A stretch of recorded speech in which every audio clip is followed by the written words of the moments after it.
honestly. I don't know how. You're kind of an asshole.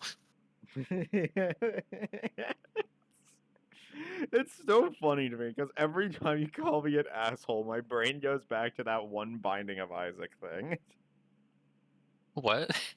When, like, you were struggling with an unlock and I Oh, was just yeah. like, do you want me to boot up a fresh save The file fucking and see Bind if, Isaac incident, as it were. and Yeah. see if I can get this unlock before you on a fresh save file? Yes. That was such a dickhead thing for me to fucking do. But Yes. it's so... Yes, I'm aware, Helix. I was, in fact, there.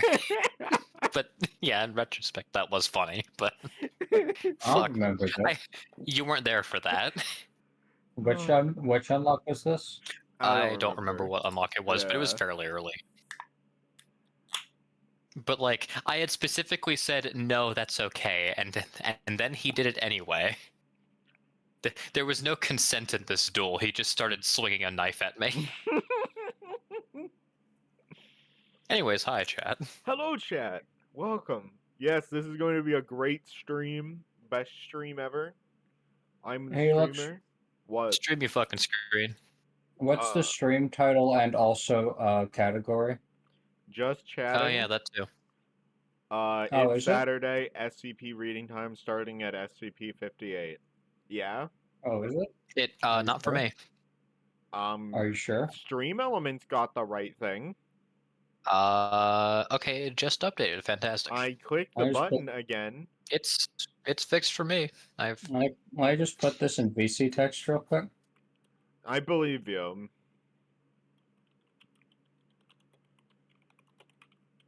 Are you sure? Are you sure? No, sure. Literally, the stream elements notification is the right thing. I don't know how the hell Twitch itself didn't have it right. About that. For me, stream element is incorrect, but the title is right. Love this fucking site. Anyways, let's read the thing. Yeah. Helix, stream your fucking screen. No. Helix, I'm not reading off of the fucking... off of Twitch chat. I will kill you. No, I'm sure the delay would be really funny every time I have to scroll down. Oh yeah, I'm sure. And also, I'd have to squint even more. Yo, is that 1 hour of dark horror music? Oh. Why did you pull up? Oh. Why? I mean, yeah. But, like, why? It's a little loud. Oh, how did that minimize it? The fucking face. Put on Bad Girls Club by Falling in Reverse. I don't want to get copyright. We'll die if that happens. Hold on. If I switch this to my other monitor, does it fuck with Discord stream? Is it better? Oh, I mean, it's fine. Mom, I screenshot. Congrats, we fit. Anyways, have at it, okay?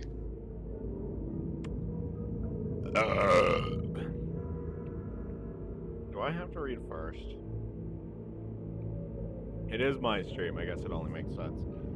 I mean, you don't have to. Item number SCP. Item number 58. Object class Keter.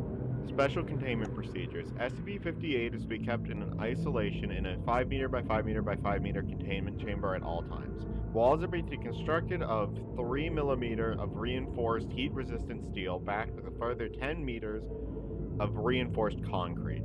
SCP-58 is to be fed a live cow every 3 days. Maintenance is to be conducted every 60 minutes, while SCP-58 is dormant, and every 15 minutes while SCP-58 is active.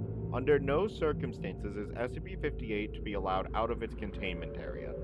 SCP-58 is to be audio recorded at all times. No personnel are to listen to SCP-58 for more than 30 minutes at a time. In case of escape, facility is to be considered compromised and detonation of on-site nuclear weaponry is to commence. To date, SCP-58 has been responsible for the death of at least 149 Class D personnel and 14 agents at its current site. Why are we getting an ad break already? This is a platform, all right. Yeah. I'll read another paragraph, but then we'll break until the ad break is over. Description: SCP-58 resembles a bovine heart with 4 arthropod-like legs used primarily for movement, and 4 tentacles of adjustable length, covered with razor-sharp spines. It has a single sharp stinger on its rear, where the hole for the superior vena cava would be in a typical organ. No idea what that is. SCP-58's tentacles can be whipped to a distance of 3.2 meters at speeds in excess of 320 kilometers an hour. SCP-58 is extremely hostile and will use every opportunity afforded to it to inflict damage on its surroundings. SCP-58 has been shown to be highly resilient to trauma and should be approached with caution even when apparently incapacitated. What problem have you solved, Rich? Well, check the VC text. Wonder if I'd get spooked if you go outside and listen to SCP at 1 a.m. Believe it or not, I used to walk around late at night, like 3 a.m., listening to SCPs while I played Pokemon Go. Oh, I thought you were going to say you walked around at like 1 in the morning playing spooky music while playing Pokemon Go. Like, playing it aloud so other people hear it as you're walking past them in the My dead of fucking, night. like, ambient soundtrack. You're playing like one of the fucking generic creepypasta music tracks that people do when they're reading them, but it's outside of someone's house in the dead of night. God, I Just can the just fucking- imagine how quickly somebody would call for suspicious behavior at that. I would hope so. If someone unironically played that outside my house, I'd probably try to find the closest implement. Anyways, Ad please break is continue. happening. Oh yeah. Oh, at least it should be. It says right there on my screen. Ad break ends in 1 minute and 2 seconds. Sorry, I kind of just choose to ignore that as a thing that happens. Yeah. I feel guilty ignoring it, though. If I notice it, I'd like to take actions to not be reading during it. However, if I don't, I understand and I do genuinely sympathize with that struggle, Helix, but that there is literally no fucking way to work around it. This site is busted as fuck. Yeah.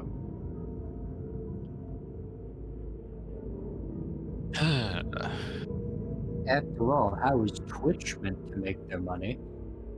That's true. They don't make money, I'm led to believe. Yeah. Considering they burned, what, 25% of their fucking revenue? Apparently. Or wait, no, just viewers, not... The fuck is this? Whatever this leads to, I think I'm giving it the stink test right now. Is it a drooling cat? It sounds pretty stinky.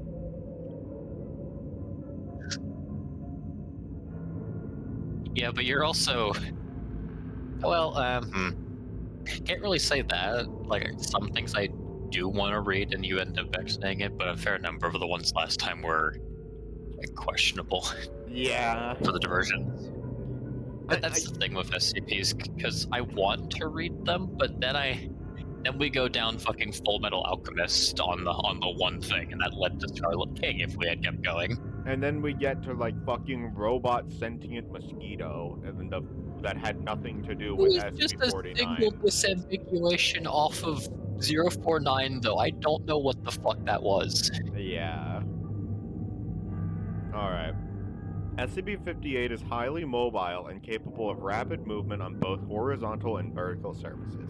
It has been recorded reaching a speed of approximately 90 kilometers an hour in short bursts, covering distances up to 200 meters, and has the ability to accelerate from 0 to 90 kilometers in less than 2 seconds. Ow! What the fuck? 2 seconds? This is I'm sorry, I didn't realize this was working off of cloud logic. This is just fucking Hollow Knight again. I'm just imagining the Hollow Knight dash forward. Just fucking tennis. Where was I? It has been shown to use its tentacles for increased leverage and stability, as well as utilizing them to pull itself to other surfaces at high speeds. Okay. SCP-58 speaks in a human voice, though no method of producing sound has been observed in its physiology. It speaks with vocal tone and accent of an elderly British male with a slight lisp and deep voice. SCP-58 talks constantly, regardless of conditions, even when attacking. SCP-58's voice and pace of speech are unchanged. Okay, this should have been this should have been like a period. That was a run-on right there. This should have been regardless of conditions, even when attacking. SCP's voice remains unchanged, but it kept fucking like, This kind of runs on. It's fine. I mean, there was a period before. There's a SCP. period like here, but at the same time, It's like not, this doesn't flow weird, into yeah. this well. Like you I would mean, read no. these separately. SCP-058 talks constantly, regardless of conditions. But even when attacking is the weird part there, because they used a colon. Yeah. Oh well. The speech of SCP-58 lacks any detectable correlation to events, persons, or exterior locations involved in SCP-58. See transcript of interview, blah blah blah blah blah. There's a car that can accelerate from 0 to 100 kilometers in literally a second. Yeah, but this is just like a cow heart. Yeah, sorry, I didn't realize I should have put on Ego Rock before we started reading this, because this is all nonsense. SCP-50... Helix, this is the Nemesis from Deep Rock Galactic. It makes human noises. You're right! SCP-58 was first encountered at Site Redacted. As it came out of Redacted, SCP-58 was extremely hostile and appeared to be very agitated. Initially, SCP-58 attacked Site Redacted, which resulted in the death of Redacted faculty and Redacted agents. SCP-58 went on to attack the nearby town of Redacted, resulting in the death of over Redacted citizens and destruction of 70% of the surrounding buildings. This is the part I read when I was like, oh, I'm not liking the look of this first one. Helix, you have an aneurysm every time that happens with one of these articles. I don't want to hear it. I know, but like, it's like the stereotype. Post breach analysis determined a majority of the deaths are attributable to fire and fire-related injuries resulting from a widespread of stinger fluid by SCP-58 from a large structure. This is also blamed for a majority of structural damage. Redacted by SCP-58 accounts for only 8% of total deaths, with major evidence redacted. SCP-58 was finally contained after being crushed and incapacitated by a large amount of masonry from a building that had collapsed on top of it. SCP-58 was then extracted and transported to Redacted by agents and MTF teams. SCP-58 was contained at Redacted for 3 weeks, during which it made minimal attempts to move, attributed both to physical damage and bloating from Redacted during the initial breach incident. Testing during this period was limited, with SCP-58 still maintaining a high threat level even in its impaired state. They incapacitated it with a building. It just happened to fall on Rich, top you know of the it. fucking Fist of the North Star filler where he just walks through a building? Yeah. Yeah, it's that. But it's just a fucking cow heart with, like, anthropod legs. Why? Seriously, what is this thing? It's just, I wish we had like an image. Do they just grow out of the side of the cow heart? You're telling me they couldn't find like an image of a cow heart and then Photoshop legs onto it? I'm imagining a very... Do you think there's fan art of SCP-58? Hold on. I'm sure. Oh! I mean, This is yeah, some look at them Half-Life shit. go. This is some Half-Life shit. Yeah, pretty Spore! much. Wow. No mods, time lapse.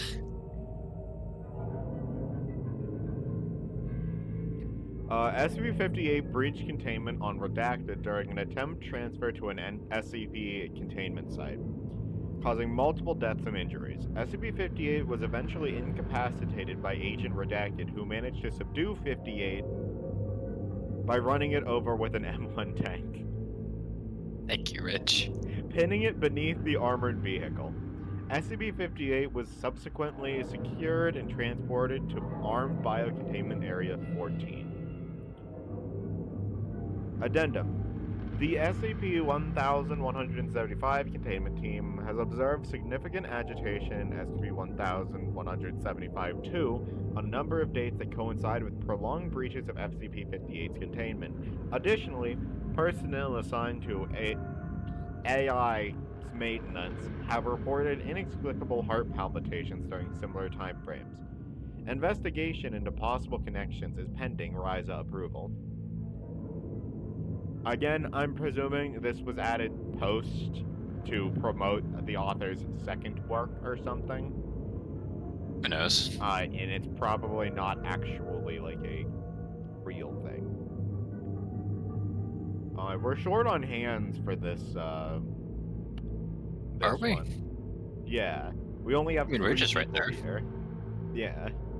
Usually we've got like a menagerie of people to pick from reading. Actually, I think Rich should read SCP-58's dialogue.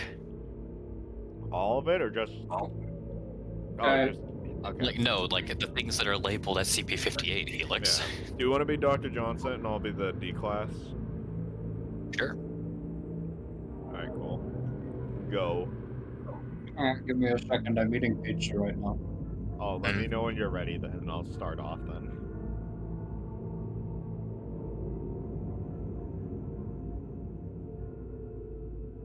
Alright, let's see here. Zoom in so that I can actually see the screen, move the microphone so that's legible. Okay. Transcript of interview 58-4. I had dreams of the Queen, wonders that lived inside the hearts of love, and silent treatments of all the elderly that I knew were once whole. What is your name? I seek the revelations of all that the holy told to the unwise, and the dreams of cold embers in the sunlight that fade across the lakes of black blood, and snakes that eat the loaves of children from lamb trees in autumn. What is your name? Endless suffering is the woe of ignorant men who never lack to seek the depth of their own hearts, and only see the wealth of a poor world suffering to flay its own back in knife wounds of silver and brutal gladness. Where are you from? The nightmare is a dream to the nameless slug that wanders across minefield and the remains of deer and kings. This is some creepy ass. Ah! Nightshade is shadows and all honest blinks that sort through the mile of newborn plagues. Instant warmth is a mother's milk in dreams before anything was ever evil. Ah! Let him go. In seconds the sun is beating like drums and all hearts heed the ear of noise. Ah! The sensual violence of lust is all the assurance you will ever need to know the worth of life. Great. Interesting. I liked my parts for that one. Yeah. I'm so glad they included Personnel D class 67. He wasn't even asking the questions. He was just there. Why was he there? I like to imagine he wasn't in the containment chamber. It just punched a hole in the wall and started killing him. I imagine they did put him in there just to have I Dr. imagine, but- Johnston still ask the questions from the fucking... Why? Sorry,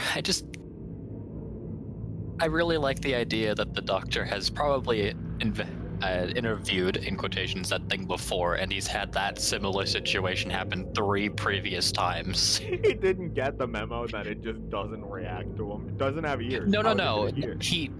He's still trying because they're only 4 interviews deep, but he's getting real fed up with it by this point. That's so silly that they didn't give up on the second try when it didn't respond to them. That's crazy. Other than that, do like this SCP. I do like it. I don't dislike it, it's just really weird. I think it's vague enough that it gives off that like prime early SCP vibe.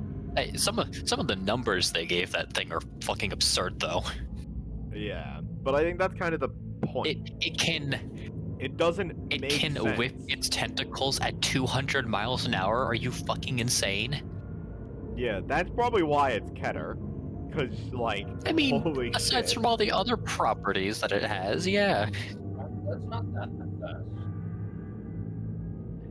To be Considering fair, though, it's the if all it size of took a to- regular cow heart, at least as far as we're able to determine. But like a bull whip Oh, fucking breaks the sound barrier. I couldn't Bridge, you are understand really it. hard to Yeah. understand.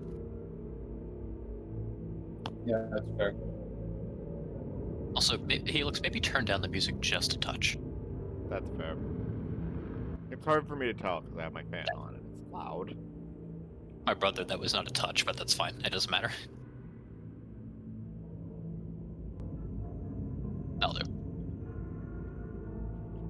I'm turning my fan off. Honestly. I'll be sweating balls in a minute. Holy shit, is that the V of Evil? Oh. Kicked my microphone thing. Hopefully that didn't create really loud audio. Nah. Alright. Helix. Yeah. This one's pretty short, honestly. Huh. Interesting. Ridge, do you want the blue crystal?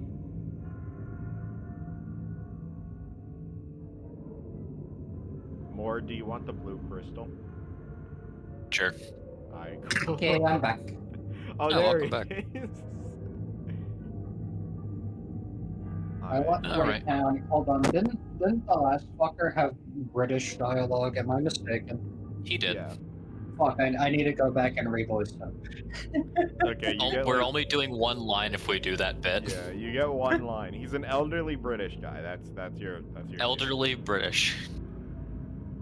Never mind, I don't remember what British people sound like. Get it away from me. Fictional Oh, okay. creature. You could make up British. anything and it would be accurate. I mean, I think the voice you did was fine, if only issues arising because your mic was being weird. Anyways,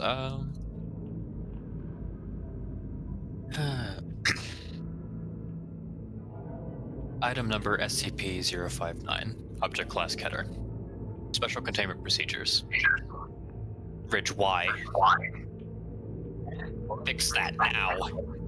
Echo real bad. Jeez. A single specimen of SCP-59 is kept at Site 11B inside a graded Z laminate shielding box composed of depleted uranium, tantalum? Yeah, tantalum, tin, steel, copper, and aluminum. Surrounding SCP-59's containment box is a 7 by 7 by 7 meter area sealed as a Level 4 biohazard area, and surrounded by 3 centimeters of lead shielding, surrounded by more lead and also more aluminum. Stop stealing it, shit. Just keep putting layers on and hope that it stays in the box. Wielding a magic sword. Anyways. This area is to be sprayed daily with a solution of I'm not reading that, I'm sorry. I'm gonna have A solution of meth. methyl isothiocyanate to prevent overgrowth of SCP-59-1.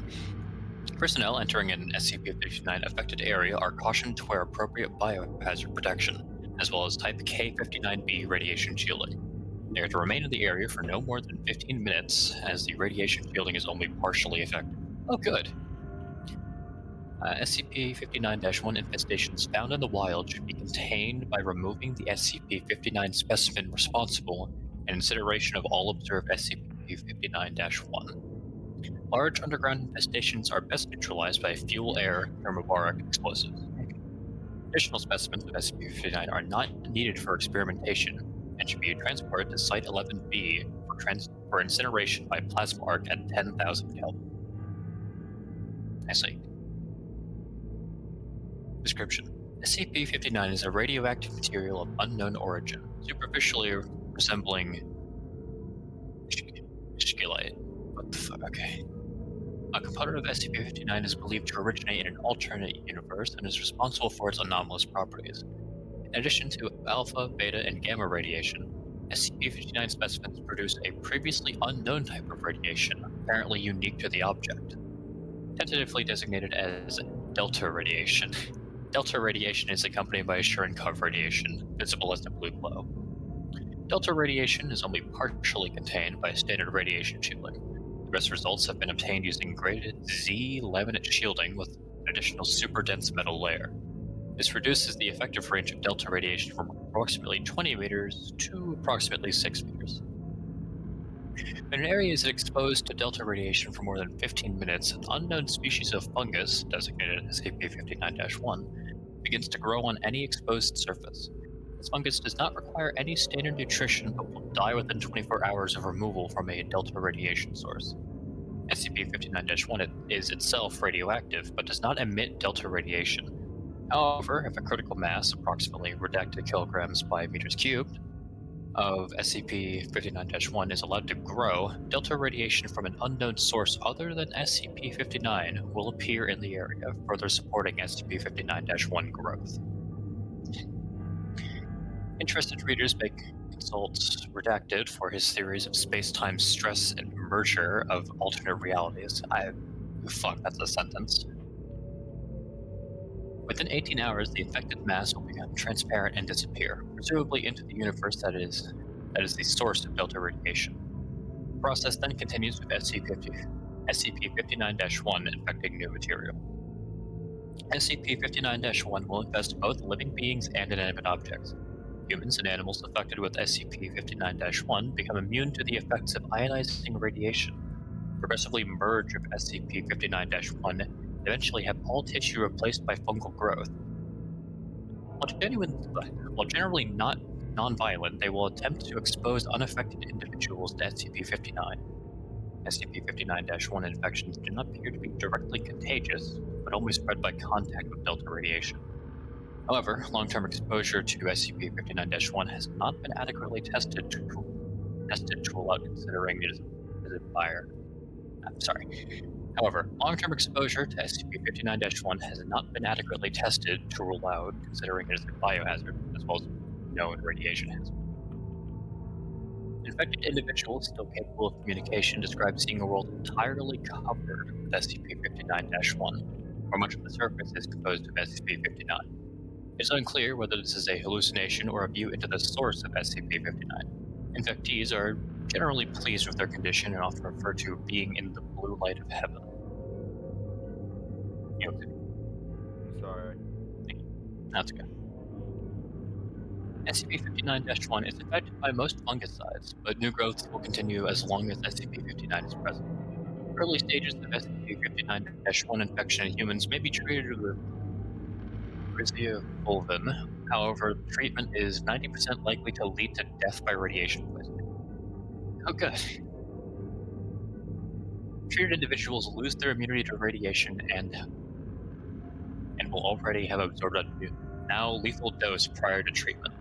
Late-stage treatment should not be attempted as too much tissue will already be converted to SCP-59-1. Data expunged. The remains of failed treatment should be kept out of range of SCP-59, otherwise data expunged.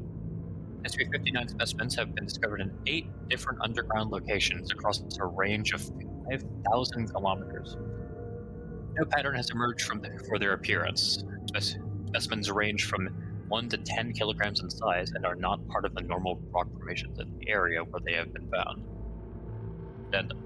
Dr. Redacted has recorded and analyzed the patterns of radiation emitted by the contained SCP-59-1 colony and believes SCP-59-1 may be sapient and attempting to communicate via controlled emissions of radiation. Initial attempts to analyze this language reveal data expunged. rock fungus. I like this one. I like this. That's neat. Yeah, I like this one. Got a little bit tired of saying the name, but that's a very small nitpick. That's a solid little, it's a solid little thing. That's a tree. Oh, I know this one. Oh, Yeah, it's the tree that if you burn any part of it, a skeleton comes out and kills you. It's the actual burning human skeleton tree. Yeah, alright. oh man. Alright, it's not that big. So why is this red? Okay, hold on. Adult human skeleton. Oh, Adult human skeleton. what? Is this just unrelated? What is this? I don't care. I don't care. Get out of here. Yeah, it's unnecessary. Erica on a 25 stream streak. Good for you. Remember that time when Germa was streaming Scorn and decided to randomly start saying Scorn, claiming that it make the game more scary? I don't know what Scorn is, and I never watched Germa. But I know he exists. That's about it. I believe that it happened. Cancel my vote. I didn't know it was an option. I think the most I've seen of Germa is that fucking short of Germa has escaped containment. And he does like, oh, and then just vaporize the group of people. Yeah, he just fucking does parlor trick gestures and people just start dying. Hold on, why the fuck does the SCP Wiki have a Twitch? What do they do? Like I said, man. Are they just doing what I do and they just read the articles? What? Why do they have a TikTok? Like I said, No, man. every once in a while they let SCP-179 go and stream. 179?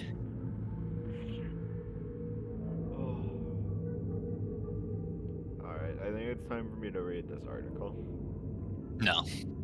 Item number SCP-60. Object class Keter.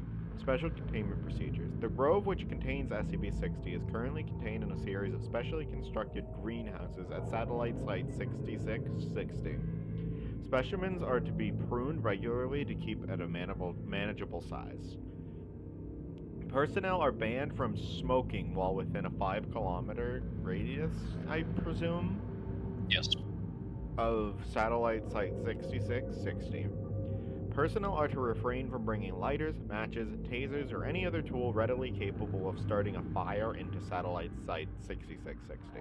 I'm gonna start saying Site 60 if it says that any more times. You could just say satellite site. Yeah. SCP-60 specimens are to be watered twice daily and checked weekly for dead plant matter and saplings. Dead matter and saplings are to be pruned, shredded, and composted properly in the dedicated facility, on-site. Afterwards, returned to SCP-60's containment chamber. Fragments of SCP-60 may not be moved off-site for any reason without explicit written permission from 2 or more Level 4 personnel. In the event of a breach by SCP-60 Alpha, personnel are to enter lockdown mode and activate on-site fire suppression systems. Redundant on-site fire suppression systems have been installed throughout the site, including water and chemical retardants, to be utilized in tandem in the event of a containment breach. Portable extinguishers are to be kept available at all times. Containment Chamber 60 Alpha 1 is a dedicated circular containment chamber designed to contain SCP-60 Alpha during testing. This chamber is constructed of concrete with a 0.2 meter thick asbestos coating, with a series of chimneys to allow for ventilation of heat during containment. The walls are fitted with 24 CO2 projectors evenly spaced at 45-degree angles along the wall, will activate in the presence of temperatures exceeding 200 degrees Celsius. 1 kilogram of SCP-60 material is to be kept within Containment Chamber 60 Alpha 1 to be burned in the event of a breach. Description: SCP-60 is a grove of 17 white oak trees. The grove is spread across approximately 8 acres in rural northeastern Minnesota. A house on the property was demolished during the construction of Satellite Site 6660 after being combed by the Foundation personnel for information regarding SCP-60. See addendum. When burned, SCP-60 will produce an entity henceforth designated SCP-60 Alpha. SCP-60 Alpha appears to be an animate adult human skeleton standing approximately 2.3 meters tall and surrounded by bright white flames. SCP-60 Alpha initially burns at a temperature of approximately 1,500 degrees Celsius, or almost 3,000 degrees Fahrenheit, and will attempt to cause as much damage as possible when active. Burning as little as 20 grams of SCP-60 will cause SCP-60 Alpha to appear. Only one instance of SCP Alpha will appear at any time. It is theorized that SCP-60 Alpha is a unique entity. Sorry, I read ahead slightly, and I just really like some of the coming sentences. Please continue. We've got like 20 seconds until there's an ad break, so I might as well wait it out. But no, I like this one. I remember enjoying it. I like the fact that in the article it says it has a focus on grappling, which means that skeleton is absolutely just throwing down. Not even like doing It's anomalous 3,000 shit, he's degrees. just kicking your ass.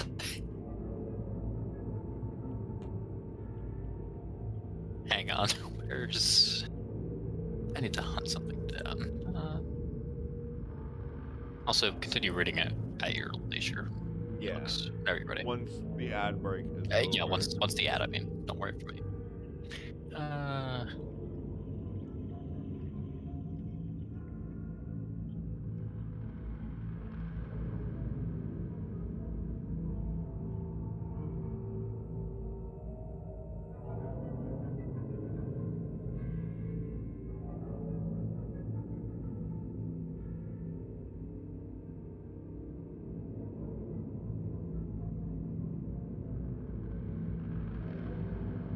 God damn it, Rich.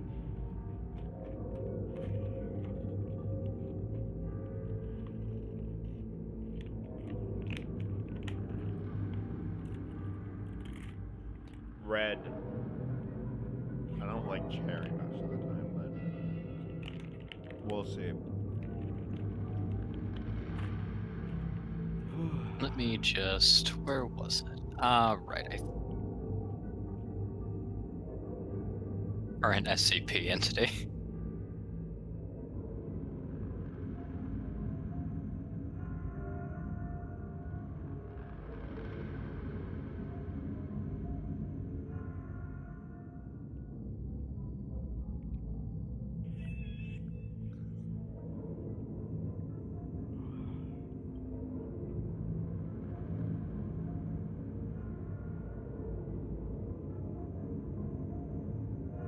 Man.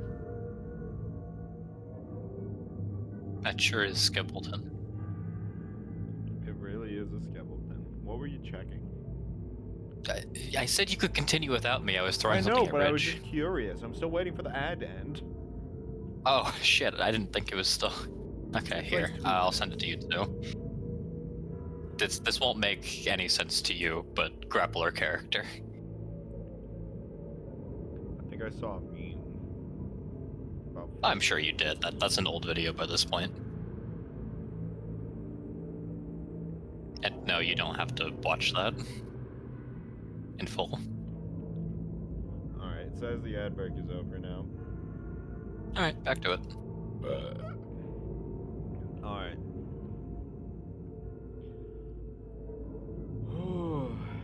SCP-60 Alpha is extremely dangerous, having proven to be hostile and relatively intelligent.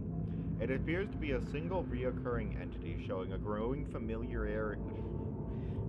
familiarity with Satellite Site 6660's layout over the course of several manifestations. When given the opportunity, it will throw itself bodily at flammable materials in an effort to cause damage and assault personnel with a focus on grappling and strangulation. Additionally, it is proven capable of running at speeds of up to 80 kilometers an hour in short bursts and leaping approximately 5 meters from a running start. Due to the extreme temperatures produced by 60 Alpha during the initial stages of the manifestation, along with its physical capabilities, it is capable of causing large, uncontrolled fires and widespread property damage if left unchecked. SCP-60 Alpha appears to intentionally avoid burning SCP-60 when it becomes active. If SCP-60 Alpha is introduced to a high enough volume of water or other flame-retardant material over a short amount of time, it will begin to weaken to the point that it will collapse into dust. Collapse will occur suddenly with little warning. SCP-60 Alpha will continue to pose a threat up until its collapse. The volume of suppressive material required to subdue SCP-60 Alpha is markedly less than would be expected to quench a heat source of its intensity, with volumes of approximately 500 liters proving sufficient. Areas burned by SCP-60 Alpha will begin to yield sampling instances of SCP-60 over the following 4 to 6 weeks. Only one wave of sapling growth will follow any given containment region. Only one is thought to inherit the anomalous properties of the primary tree. It is difficult to determine safely if this is the case, however, as such containment protocols assume all white oak trees that sprout within a reasonable distance of SCP-60 instances are assumed to be also SCP-60. It didn't even say SCP-60 there, it just said 60. I just filled it in. It's fine. Later saplings are easily pulled and should be composted and supplied to SCP-60's normal containment chambers. Additional information regarding 60. The property containing SCP-60 contained a burned-out, secluded house upon Foundation acquisition. According to civilian sources, the house's previous owner was a Jonathan Corhill, who was reported to have been a somewhat solitary eccentric, with a tendency towards bitterness and nihilism. Mr. Corhill was reported as a missing person in late 1996, several months after having suddenly cut off all ties to his family members and friends. The last person to have had contact with Jonathan Corhill was his brother Christopher via a telephone call. According to his brother, Corhill had developed an interest in the study of Victorian-era occultism. Furthermore, he reported that Jonathan Corhill had seemed normal up until the phone call, at which point he told Christopher never to contact him again. Later in the year, a mail carrier visited the home to deliver a notice of foreclosure, finding it instead as a burned-out shell. Examination showed that the fire began in the living room in the general vicinity of the fireplace. It is now assumed that SCP-60 Alpha manifested within the house, while Corhill burned SCP-60 in the fireplace. Considering SCP-60 Alpha's nature, why the house was not entirely destroyed during this alleged manifestation is as of yet unknown. No human remains are found within the structure. Jonathan Corhill's whereabouts and whether he is dead or alive are currently unknown. Fun. Real quick, is it specific as to what? Like, does it have to be specifically a person that sets fire? I think it's just To, if it burns. If it burns. Okay, so is this like a 096 situation? If you were to shoot a sapling or like a bit of its matter into like the sun, would an instance of 60-1 appear and start beating your ass?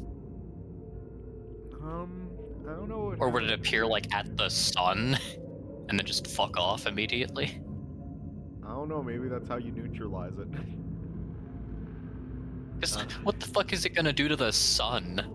Unless it decides to just get real mad at whoever sent the rocket, I guess. Yeah, because it manifests from where it burned, so... Alright, enjoy your fucking swim through the Theoretically, cosmos. why can't they just take the whole tree and put it in a concrete box and then light a match? And then... Or why not?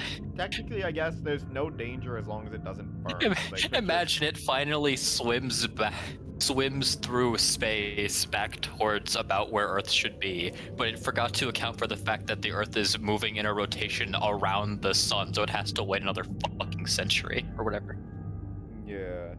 Not century, Theoretically, like, they can year. neutralize this so easy. Why would you let it grow? Just cut it down. That doesn't trigger its anomalous effect. It's only burning it.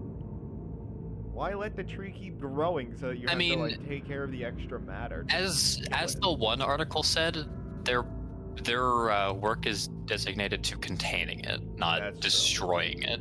Yeah. I will be right back before we start this one. Just running grab something really quick. So, holy shit, pewter. Is this pewter? Not the pewter, but a pewter. Oh, okay. Or wait, no, is this? No.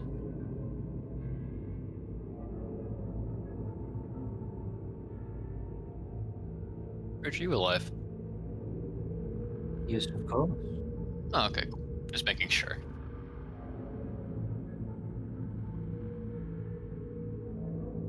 Sorry, I'm looking at the bottom of the stream and I see with the motor control cortical homunculus of the brain.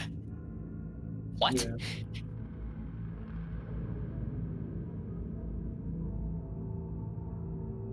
Sorry, just the phrase homunculus of the brain.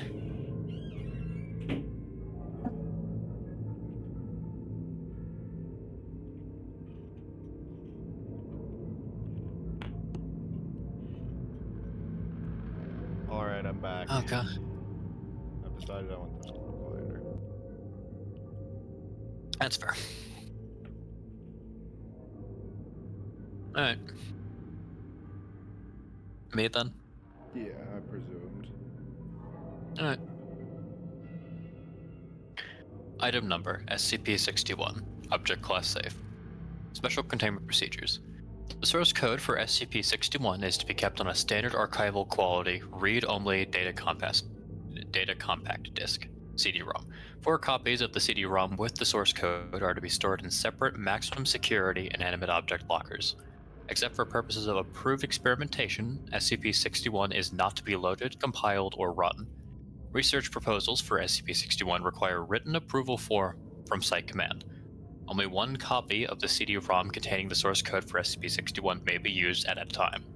The CD-ROM is to be returned to storage immediately after having been used to load the source code for SCP-61 to a device. SCP-61 must never be loaded, compiled, or run on any device which has a connection to the internet, either directly or via another device. SCP-61 must never be loaded, compiled, or run on any device which is physically capable of wireless connectivity, regardless of whether that connectivity is in use. Okay. Fine. That seems a bit redundant. For purposes of approved experimentation, SCP-61 may be loaded, compiled, and run on a LAN consisting of no more than 3 devices plus peripherals. No devices are to be disconnected from the LAN during experimentation. Following the conclusion of experimentation, all devices within this LAN are to be immediately reformatted.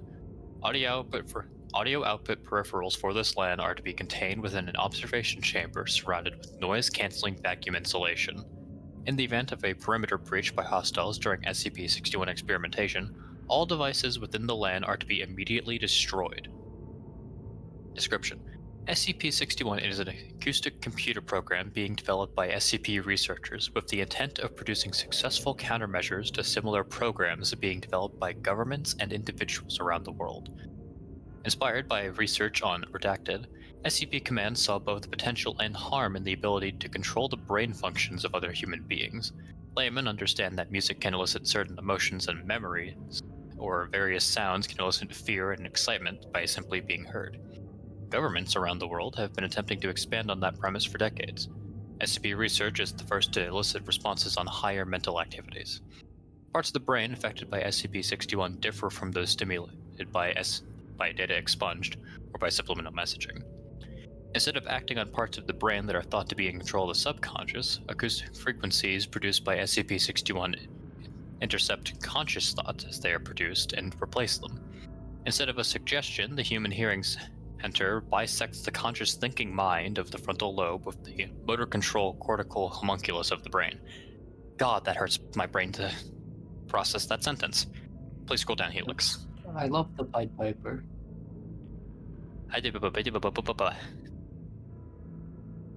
Is this A baseline rhythm. Okay. Yeah, it's fine. Wasn't sure A exactly base. I like how you asked, "Is this fine?" and then you. It's fine. You started reading A and I was baseline like, rhythm. Oh, that's where we are. 4th time's the charm. Sorry. It's fine. A baseline rhythm convinces the rest of the brain that the conscious mind is asleep and effectively stops conscious thought from continuing to the rest of the brain. In return, the frontal lobe experiences a pause that resembles the psychological effects of anesthesia. Acoustic codes developed by SCP-61 are interpreted by motor centers in the brain as conscious instructions, and the subject typically acts accordingly. See Addendum 1. Subjects will normally have a blank facial expression while under the influence of SCP-61. They are not responsive at attempts at conversation and express no desires, such as hunger or interest in sexual advances. Incredible. Though all commands are followed without question, the effects of the auditory control cease once the subject is no longer able to hear the program. Most test subjects report being unable to remember the actions they performed while under control. But if you have experienced the effect of watching helplessly as their body acted against their will, the intent of such research is to discover ways to counteract the effects of auditory mind control. However, only 2 methods of countermeasures have proven successful as of yet. 1. The subject's hearing is impaired so that the individual can no longer hear the program, either by covering the ear or deafening the subject. 2. The program itself sends a coded instruction to the hearing center of the brain, permanently shutting it down. Though the ear continues to hear, there has been no progress in finding the proper code to reboot the hearing center of the brain. Despite its shortcomings, SCP-61 represents a promising development in the creation of counter-anomalous phenomenon. Further research is ongoing. Addendum 1. All subjects are placed under auditory control, issued a coded auditory command, and then monitored. It looks if you could scroll down just a bit. Subject 44-2F. Command: sleep. Response: subject curled into a fetal position on the floor, and her brain began emitting alpha waves associated with sleep. Her eyes remained wide open in the typical blank/empty expression associated with controlled subjects, but her eyes twitched rapidly in ways associated with REM sleep. Subject 4427M. Command: run on treadmill. Response: subject mounted treadmill and then proceeded to run. Subject did not turn on the treadmill, resulting in the subject impacting the control platform. That's pretty funny. I like that. Subject repeated this until the stop command was issued. Note: more detailed commands are advised for task-oriented commands. Subject 4427M again. Command: turn a treadmill on. Run on treadmill. Response: subject turned on treadmill to the maximum speed, mounted, and attempted to run before being ejected off the conveyor belt. Subject repeatedly attempted to turn on the treadmill to a random speed and run on it with various outcomes. Note: more detailed commands are advised for task-oriented commands.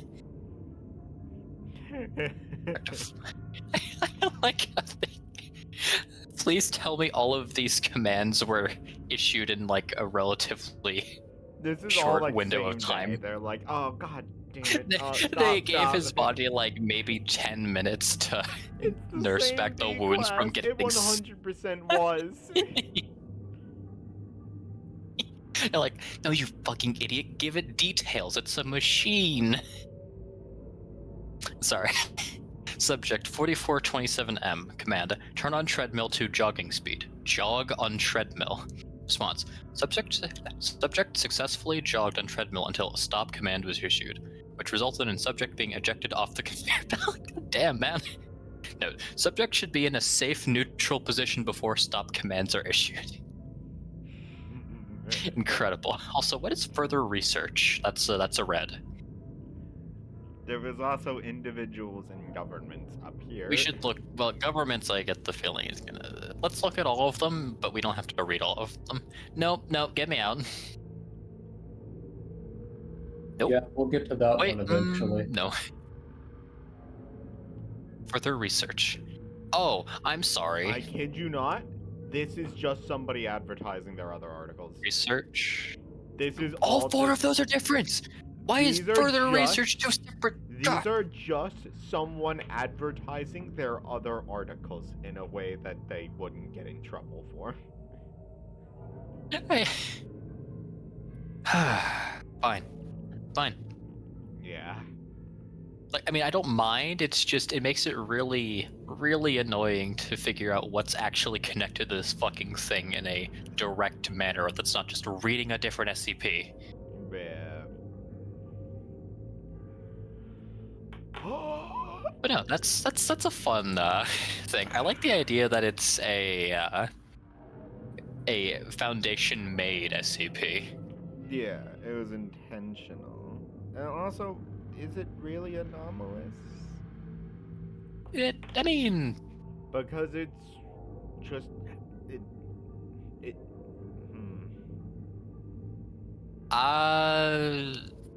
Would the brown I note think be it- anomalous? Is the question. Probably. The music note that makes you just shit your pants. Yes, I'm aware of what the brown note is. I think my assumption is that since it's based off of like other auditory anomalous things, it's classified similarly because it's also meant to be a direct countermeasure. That's fair enough. All right. All right. Item number SCP-62. Object class Euclid. Special containment procedures. SCP-62 was stored in a dedicated containment cell at site redacted under clean room conditions. Hold on.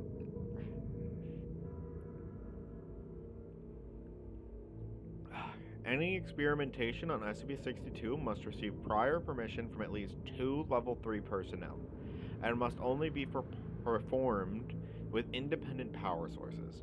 SCP-62 must never be attached to an external network, and all data extracted from SCP-62 is to be stored on external, non-volatile media until analyzed. Description: SCP-62 appears to be an unbranded personal desktop computer housed in an aluminum. Am I okay? Aluminum case of indeterminate British. manufacture. SCP-62 is unusually heavy at approximately 24 kg and lacks manufacturing or branding labels of any kind. The words "Information is freedom" were found scratched into the casing near the back, apparently with a key or a similar object. Inspection That's of 52 pounds. For a desktop? Shit. Yeah. that doesn't sound that crazy to me, but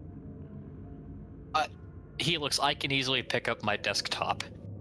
yeah, and I could easily pick up 52 pounds.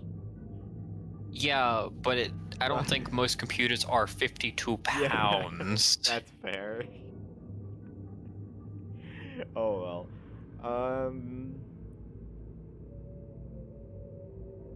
Where was I? Just okay. The next paragraph. Inspection of its interior was revealed that SCP-62 was empty except for a blank circuit board in places of where the motherboard of a standard personal computer would be.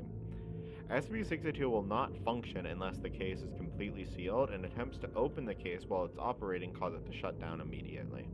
Despite this, SCP-62 operates as expected for a normal desktop computer, with the exception that its performance, operating system, contained data, and language appears to be different upon every activation. SCP-62 was discovered in the basement of the University of Redacted Computer Science Laboratory by Redacted. An embedded Foundation agent seized the object and brought it to Site Redacted, where it has since been contained. Addendum: List of notable activation results. Description: SCP-62 appeared to be running Windows XP in Catalan.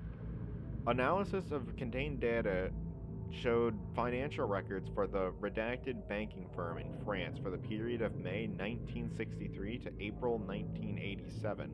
These records are inconsistent with actual bank records procured by undercover Foundation agents.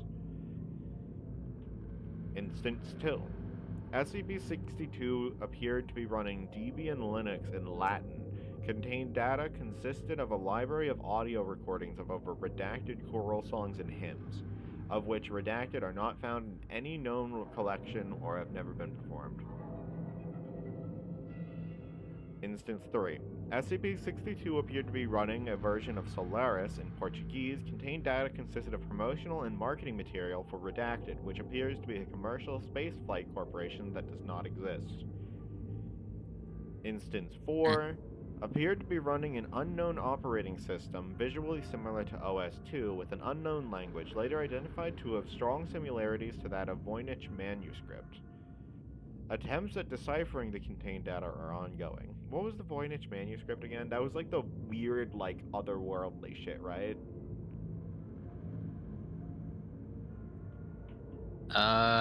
Looking it up. I'm pretty Yeah, sure it was like dated that book that carbon like dated to came... the early 15th century.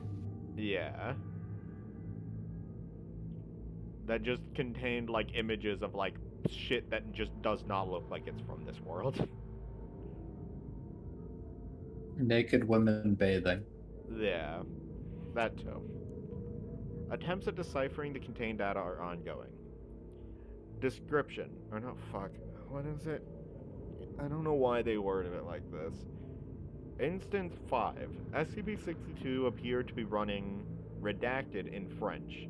Contained data confirmed to be that of a standard Foundation workstation, though the site indicated by its location, site redacted, does not exist. Investigation is ongoing. Instance 6. SCP-62 appeared to be running Apple OS X in what appears to be Akkadian cuneiform script.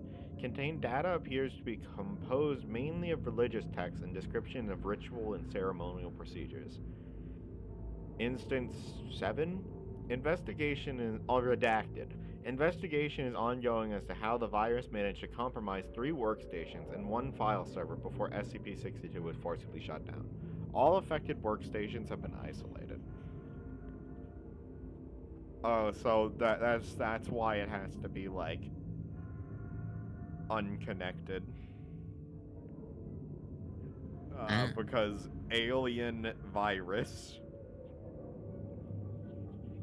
It'll start running depreciated operating systems in French if you leave it alone.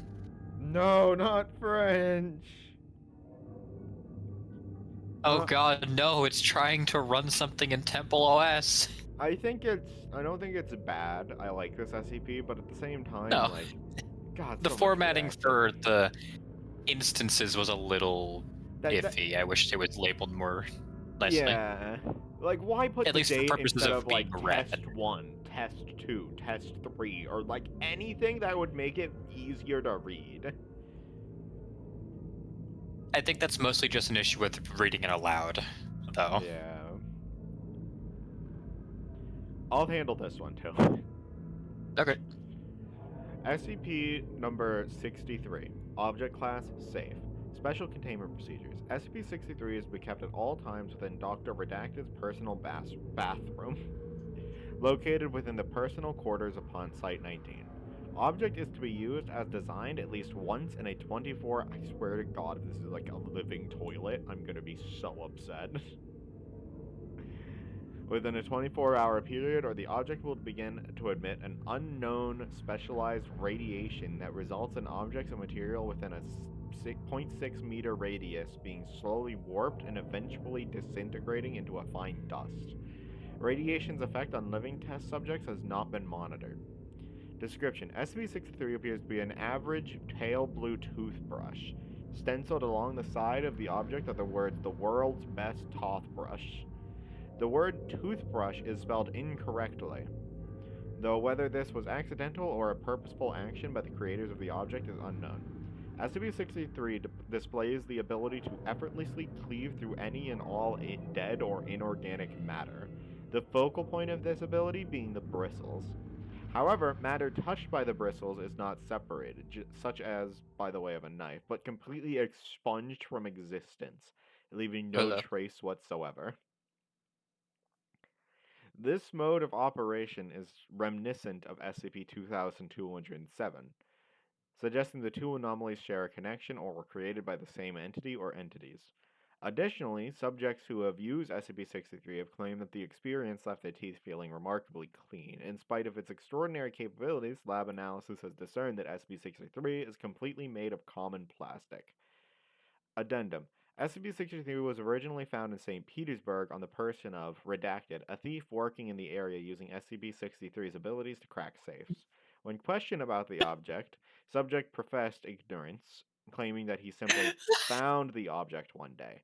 Questioning of the subject continued until he took his own life. His reason for doing this is as of yet unknown. I'm sorry, just hang on, let me... I just really like the idea that some fucking Floridian was using that to crack safes by just brushing away, presumably the locks. Do, do you think that... Do you think that the operative that found him just, like, shot him? Maybe. Like, I don't want to have to take this idiot in. I mean, they had to question him until he took his own life, so... They definitely took him in. I know, but I I like the idea. It's like, oh no, he took his own life. Strange. He choked himself to death while doing bench presses.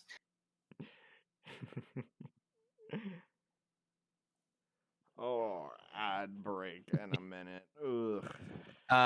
But no, that's a cute little article. I like that one. Yeah. Oh man, Helix, you can have this one too.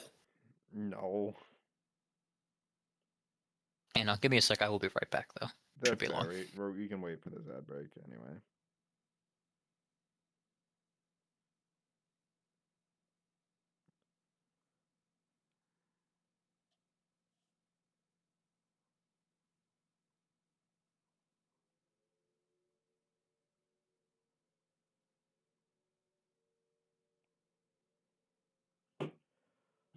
Oh.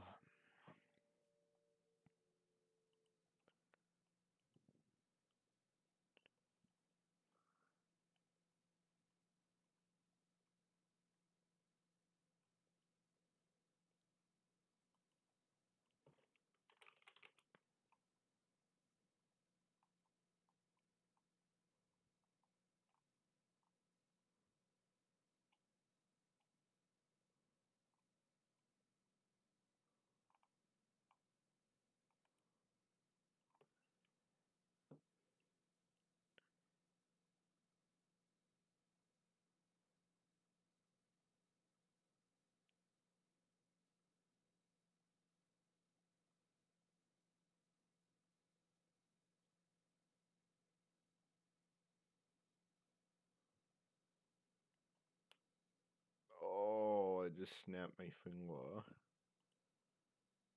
I broke it in.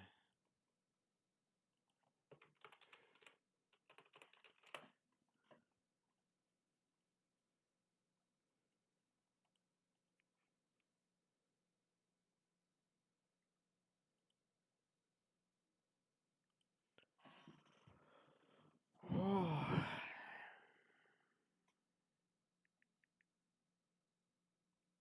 Okay. Welcome back. 20 seconds left on the ad break. Wow.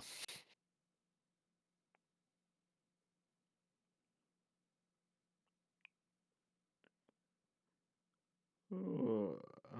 I'm so glad that this next object is just a fucking brick. I thought it was like a map or something. No, No. it is. Okay. I see what you're saying. Also, I did DM Erica and tell her to do a posture check with it. Lamau. Alright. We should be good to go. Alright. Alright. Item number SCP-64. Object Class Safe. Special Containment Procedures. SCP-64 is to be kept in a suitably remote area for observation. Current goals are to generate a geometric model of the object's behavioral pattern and to observe any changes in this pattern due to location and soil composition. Certain sites in the Gobi Desert and Australian outback, as well as a number of salt flats scattered around the globe, are under consideration for future testing. SCP-64's current location is classified to all personnel under security clearance level 3. Once growth is stopped, field teams are to document the structure's size, shape, and composition and remove the object for transportation to a new site. Description: SCP-64 is a light brown earthenware brick composed primarily of silicon oxides and some organic matter. The object weighs 1.6 kilograms and measures some 10 centimeters by 6 centimeters by 20 centimeters. Its surface area is smooth and flat, along with some minor cosmetic chips. By and large, the object is visually similar to most solid bricks used in construction. When left lying on a flat surface of soft earth, SCP-64 will begin to multiply through an unknown mechanism. Close observations revealed the appearance of an irregular lattice of silicon fibers in the shape of the original object, which then fills and solidifies with a soil-based mixture until it attains the proper mass. This process may be similar to mycelio propagation in fungi, with microscopic root structures mining materials from soil in the immediate vicinity. Under optimal conditions, soil composition at roughly 90% silicon dioxide, it takes approximately 70 minutes for one complete brick to appear. Given a large, expansive Earth to work with, SCP-64 produces a highly complex but theoretically stable freestanding brick structure, including floors and ceilings. Past observations indicate that the structure could attain the shape of a 12-pointed star, over 10 kilometers in diameter and of considerable height. However, this is speculative, as a growth stops permanently once the structure contracts a significant obstacle, observed to include any solid object over 10 kilograms in mass. Structural integrity is very high, as bricks orient themselves to be as level as possible and fit together almost perfectly. Interestingly, the structure's growth is tailored to a specific set of cardinal directions, with SCP-64 always being the northernmost brick on the lowest level. That is He looks at you, Wood. interesting. Is that the fucking Tower of Babel generator? It's the fucking self-building house. That's fantastic. SCP-64 must be attached for growth to occur. Once SCP-64 is removed, the structure begins to decay, and all secondary bricks crumble to dust at a rate of roughly equal to their rate of appearance. Replacing the object within 20 minutes halts this decay and allows growth to continue. Past this threshold, the process is irreversible. SCP-64 was found by chance in April of 2000, redacted, during satellite observations of an elevated plateau in the Andes Mountains. Camera operator noted that one structure was apparently growing. Extrapolating the object's approximate location from the structure's apparent direction of growth, which stopped during recovery, field teams located the object by differences in color between SCP-64 and its secondary bricks, which were higher in iron dioxides from local soil. A full excavation of the original site is underway in order to ascertain the object's cultural and technological origins. I like Huh. this one. I like this one. Yeah, this That's is a cute. good article. These have been good so far. They're What shorter, happens but if you what happens if you use it as like a regular ass brick in a house? It works. Like anything there's not space for anything it over to 10 kilograms in mass in whatever direction will stop it from going in that direction. And it needs to be on like soft soil for it to actually Yeah, have its it's effect. actively using soil. As it mentioned, it's basically just propagating the way fungi does to build the bricks.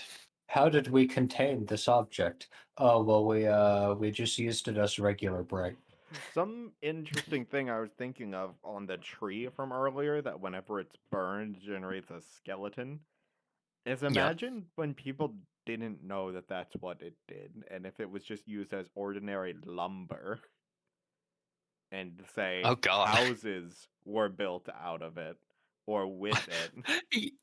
Yeah, like different fucking houses use different parts of the tree. Like one has one's got like a door made of wood from that tree, and then a different Yeah. one's got like part of the windowsill. It's like what the fuck does the entity do? Does he have to run between houses? Um I believe they said it's a unique entity, so basically what happens whenever another piece is burned and the conditions are met, it practically just despawns from the other location. I mean, no, that yeah, I was understand born. it's the same one, but what I mean is if both like were to be set on fire at once, and like they're in very drastically separate locations, how does Buddy have to determine which one is the higher priority target You probably by picked mass one. of what's being burned? Maybe. Yeah, the tree got mulched and turned into plywood, so now there's about 100 million little pieces of like particulate matter scattered across this bed of plywood. Congratulations! Now you have to that fucking tree. All of that was made into plywood that was sent down to California. Good luck hunting down the local populace of Cali. Yeah, furniture. Who's truly responsible for burning this? I don't know. Who the fuck started building in California? The last one was pretty short. You want this one? Read that. Nah, I could do it. That's fair. SCP-65, Object Class Euclid. Special Containment Procedures. As SCP-65 cannot be moved, it has been contained on site, and site redacted has been established around it. Site has been marked as a government research facility off limits to civilians, and unauthorized individuals attempting to gain access to the area are to be detained, questioned, and administered a Class A amnestic if deemed necessary by site security. An area 17 meters in radius around the center of SCP-65 has been designated the Red Zone. Personnel may not enter the red zone of SCP-65 at any time, and experimentations with SCP-65 may only be performed with prior approval of at least 2 Level 3 senior research staff. Sorry, I had to adjust my headset. Personnel at high risk of cancer must not be assigned to site, and all site personnel must undergo mandatory monthly physical evaluations, including cancer screenings. Oh, good. Oh, it's the picture that gives you cancer. Oh, I'm so glad. Description: SCP-65 is a spherical region of space, approximately 12 meters in radius, located on a farm near Redacted. SCP-65 was formed by the destruction of an anomalous artifact on site by the Global Occult Coalition on Redacted. Immediately following this initial event, the radius of SCP-65 was estimated to have initially expanded to 108 meters in radius, resulting in the death of 11 GOC operatives and 5 civilians. Since containment by the Foundation, the effective radius of SCP-65 has shrunk to and remains stable at its current size. SCP-65 causes abnormal transfiguration of any living organisms within its area of effect. These effects include, but are not limited to, progression of specialized cells to an undifferentiated stem state, spontaneous separation and fusion of undifferentiated cells, spontaneous necrosis of living tissue and reanimation of dead tissue, rapid genetic mutation of living tissue. Fantastic. Is that fucking negagenesis? Yes. These effects occur at a rate proportional to the mass and complexity of the organisms. Plants and insects show few, if any, effects. Small animals will exhibit alterations following several days of exposure. Larger animals will show harmful mutations within hours, and all human subjects exposed to the red zone have been fatally altered within approximately 15 minutes of exposure. Dear God. Jesus. To date, all attempts at directly observing the center of SCP-65 have failed, as SCP-65 causes a form of extreme sensory confusion in all observers that extends to recording equipment. Affected personnel have reported highly distorted vision and hearing that persist for several hours and can result in severe dizziness and nausea. Addendum 65-1, Researcher Note. On Redacted, a robotic rover designated to use somatosensory rather than visual or acoustic navigation managed to reach the center of SCP-65 and retrieve several objects. When pieced back together, these objects appear to be the shattered fragments of a stone figure of Kokopelli, a Native American fertility deity. Along with pre-incident data obtained from the Global Occult Coalition, it appears that this artifact has been used by the civilian family to boost the yield of their farm, and only came to the attention of the GOC when an investigation by the United States Department of Agriculture revealed genetic markers in their supposed organic crops consistent with those of genetically modified organisms, or organism crops. The GOC attempted an on-site destruction of this artifact, resulting in the creation of SCP-65. Following this incident, the GOC contacted a Foundation liaison and requested assistance in containing the resultant anomaly. God damn it, GOC. As always, fucking shit up. They just kind of fucking hate GMO crops, I guess. Addendum 65-2, attached document. The following document was recovered from the formerly civilian-owned farm at site redacted. John, I heard things aren't going so well back at home. I wish I could come back and help right now, but it's tough over here right now as well, and we're on the verge of some important discoveries. I know it's not much, but I found this during the trip. The man who gave it to me described it as a representation of that which is that which might be. Planted by the cornfield, and hopefully it will make ends meet. See you soon. Gee, I'm sorry. Who the fuck says that? Who the fuck phrases a sentence like that and hands you like a clay statue? What? I'm imagining it like that one clay doll that has really big boobs. Pretty much. Well, okay, sorry, it's made of stone, but still, Yeah. Christ. It's like Because I think that was another goddess of fertility or something. I'm sorry, but if someone hands me a little like handheld statue and says it is what it is, I'm not taking it. Oh. Oh, I think I Oh, remember this. it's Bunny. It's little guy! Yay! What the fuck is Euclid impetus? Petus. I don't fucking know Shut what up. that is.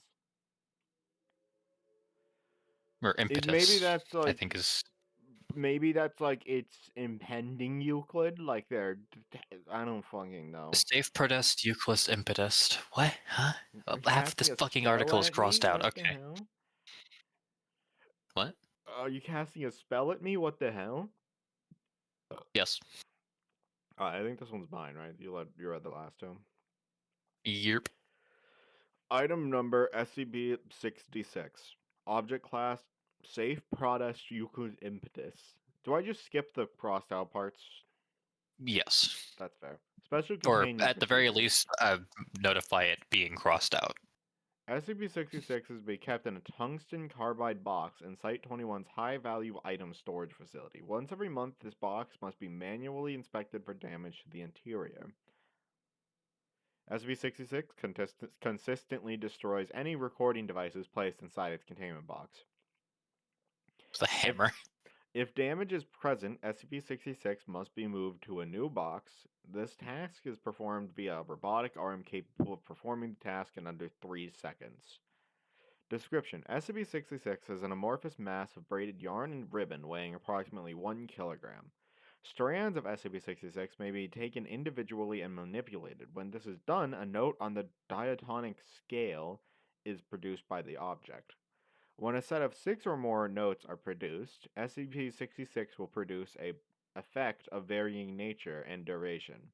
SCP-66 will not respond to manipulation while any effect produced by it is in progress. Prior to Incident 66-2, results have included SCP-66 transformed into a small calico kitten for 17 minutes. The kitten exhibited a significant friendliness and playfulness and appeared to be declawed. A song lasting 4 minutes, acoustic guitar with vocal accompaniment by singer and songwriter Redacted. The lyrics warn the listener not to use sharp objects without parental supervision. A small cupcake, chocolate with frosting, or chocolate with chocolate frosting, and a lit candle stuck into the top.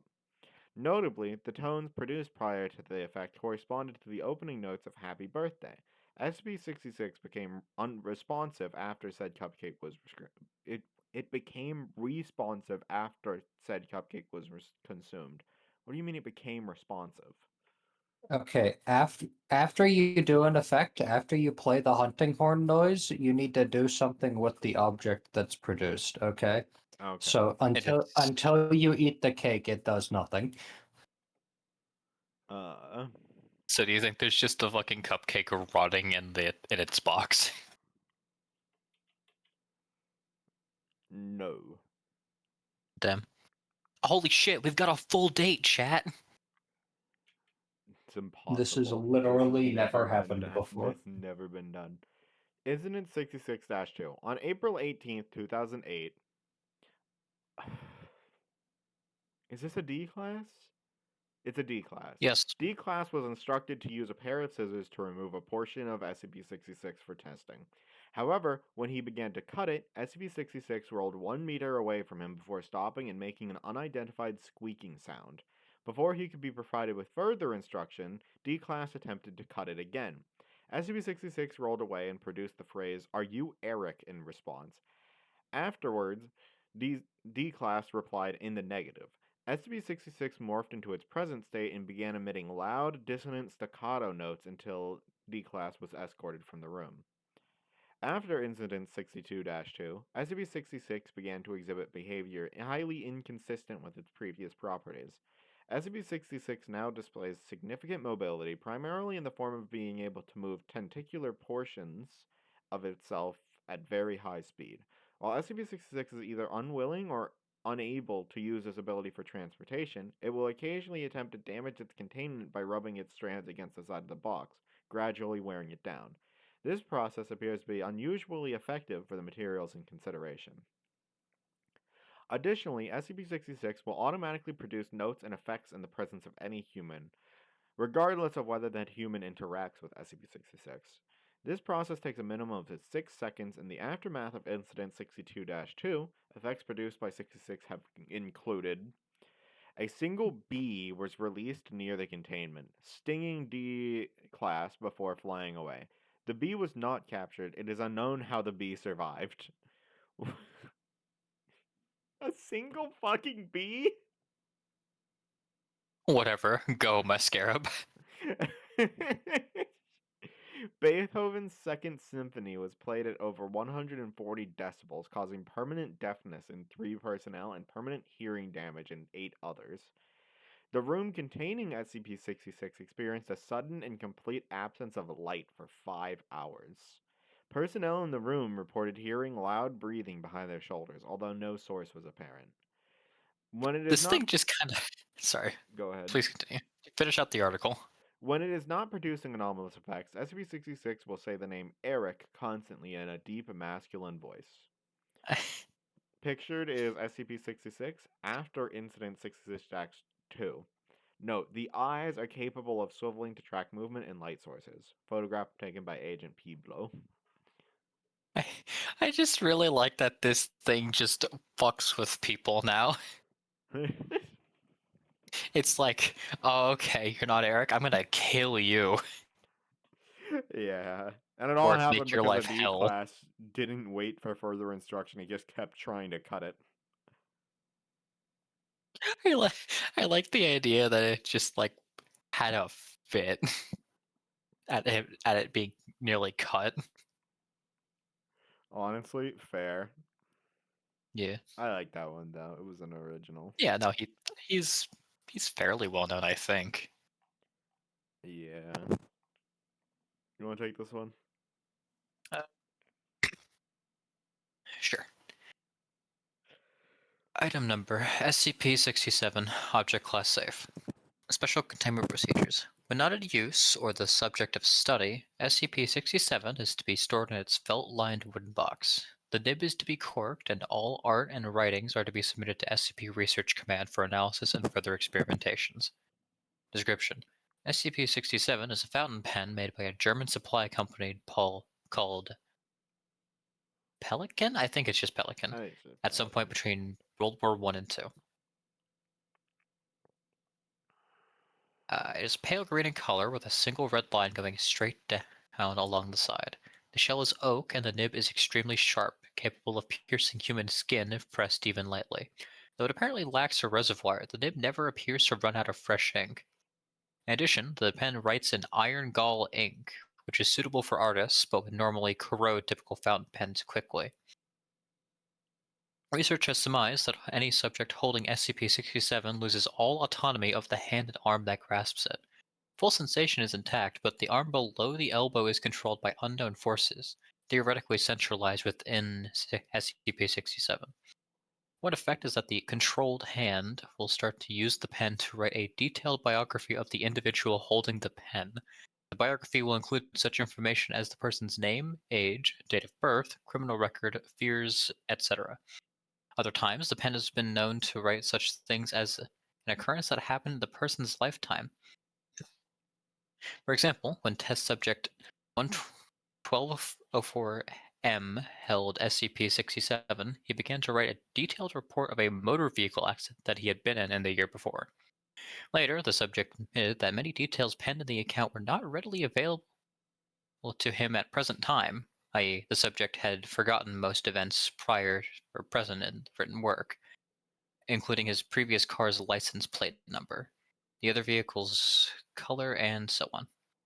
The subject stated that his memory of the event was so fresh in his mind during the transcription that he could taste the blood in his mouth. Oh, Huh. that's cool. So they like relive whatever they're jotting down by implication? That's kind of I terrifying. don't know if it... I feel like you would have mentioned if he felt the same pain. The memory, yeah, but it elicits Yeah. such a... Like, he's not physically reliving it, but... Just a very vivid recollection. Like life flashing before your eyes type thing, but you're also jotting it down for the guy at the gates. Anyway, Subjects holding SCP-67 have also been known to create intricate works of art, despite the subject lacking any formal art training or previous tendencies towards drawing. For example, test subject 11-2F, a young woman with no previous artistic experience, was able to draw a winged creature resembling SCP redacted, described by researchers present as data expunged. Thank you for that. When subjects are asked to explain what happens when they hold SCP-67, the typical response is that the subject freely relinquishes control of their appendage to SCP-67 so that it may complete its work unimpeded. See quoted response 1. Despite being instructed to not draw or write, subjects describe feelings of empathy, admiration, and cooperation with SCP-67 that coerces them towards a will not their own. Quoted response 1. I don't really know how to explain it. It just kind of happened. When I picked up the pen, it seemed as if my hand wasn't my own anymore. I knew I could move it if I wanted to, but I chose not to because I loved the picture I was drawing. It was like my hand had life. Suddenly, my hand stopped, and I realized I had complete control over my hand again, and I put the pen back down. I looked down at the drawing and saw how beautiful it was. I guess the pen decided it was done and was finished with me. I like that. Tests and experiments. Let me throw down. On Redacted, a test was done to see how the pen affected living creatures other than humans. Experiment 1. The test subject, a male rhesus macaque, aged 2 years 4 months, who previously learned how to use pens and markers, was placed in a standard psychological surveillance room, neutral wall coloration, one-way observation mirrors, with SCP-67, a work table, and a pad of paper. Subject picked up SCP-67 in his left foot, then took it to his right hand, then tasted it. Fantastic. Subject then put the pen down on the paper and smelled it. After 30 seconds, subject picked up SCP-67 again and began tapping it repeatedly on the table. Subject also began tapping 67 on his own body. Subject tapped SCP-67 with increasing force until ink was splattered in his fur. Subject then threw SCP-67 onto the floor. Subsequent mechanical analysis revealed no damage. At this point, subject tore a page from the pad of paper and began rubbing it on the ink in his fur. This continued for 3 minutes, after which subject clutched the page in his teeth and leaped from the work table onto the ledge of the observation mirror with such force that the table was knocked over. Subject began smearing the ink from the paper onto the observation mirror while making repeated vocalizations. Subsequent analysis revealed that 50% of vocalizations were consistent with the typical distress vocalizations of the rhesus macaque, and 50% were unfamiliar. After 6 minutes of smearing ink on the... God, they let that go on for about 10 minutes? Okay. Just watching it just fucking drag itself along the glass. Sorry. After 6 minutes of smearing ink on the observation mirror, subject began tearing at the page with his teeth and claws, but dropped before destroying more than 20% of the paper. Subject then collapsed on the floor, breathing rapidly and repeating the unfamiliar, atypical vocalizations. Subject's handlers reported that, once removed from psychological surveillance room, subject's mood improved rapidly. Subject was closely observed for 2 months following the experiment, but did not repeat the atypical vocalizations. The sheet of paper was filed away and data expunged. That was I weird. see. I'll be honest, I understand that it's to address the question of what happens to non-human entities if they're given the pen, but like, does he just have a fit? Is it being given information that it can't comprehend, so it's having an aneurysm? Maybe it's like a kind of interaction between the pen itself and the monkey, because the monkey doesn't have the same sense of beauty, I guess, that humans do, so it wouldn't interact with them the same I way. Because it's not as if the maybe pen is fully forcing these people into this, it's just it more coerces them into it.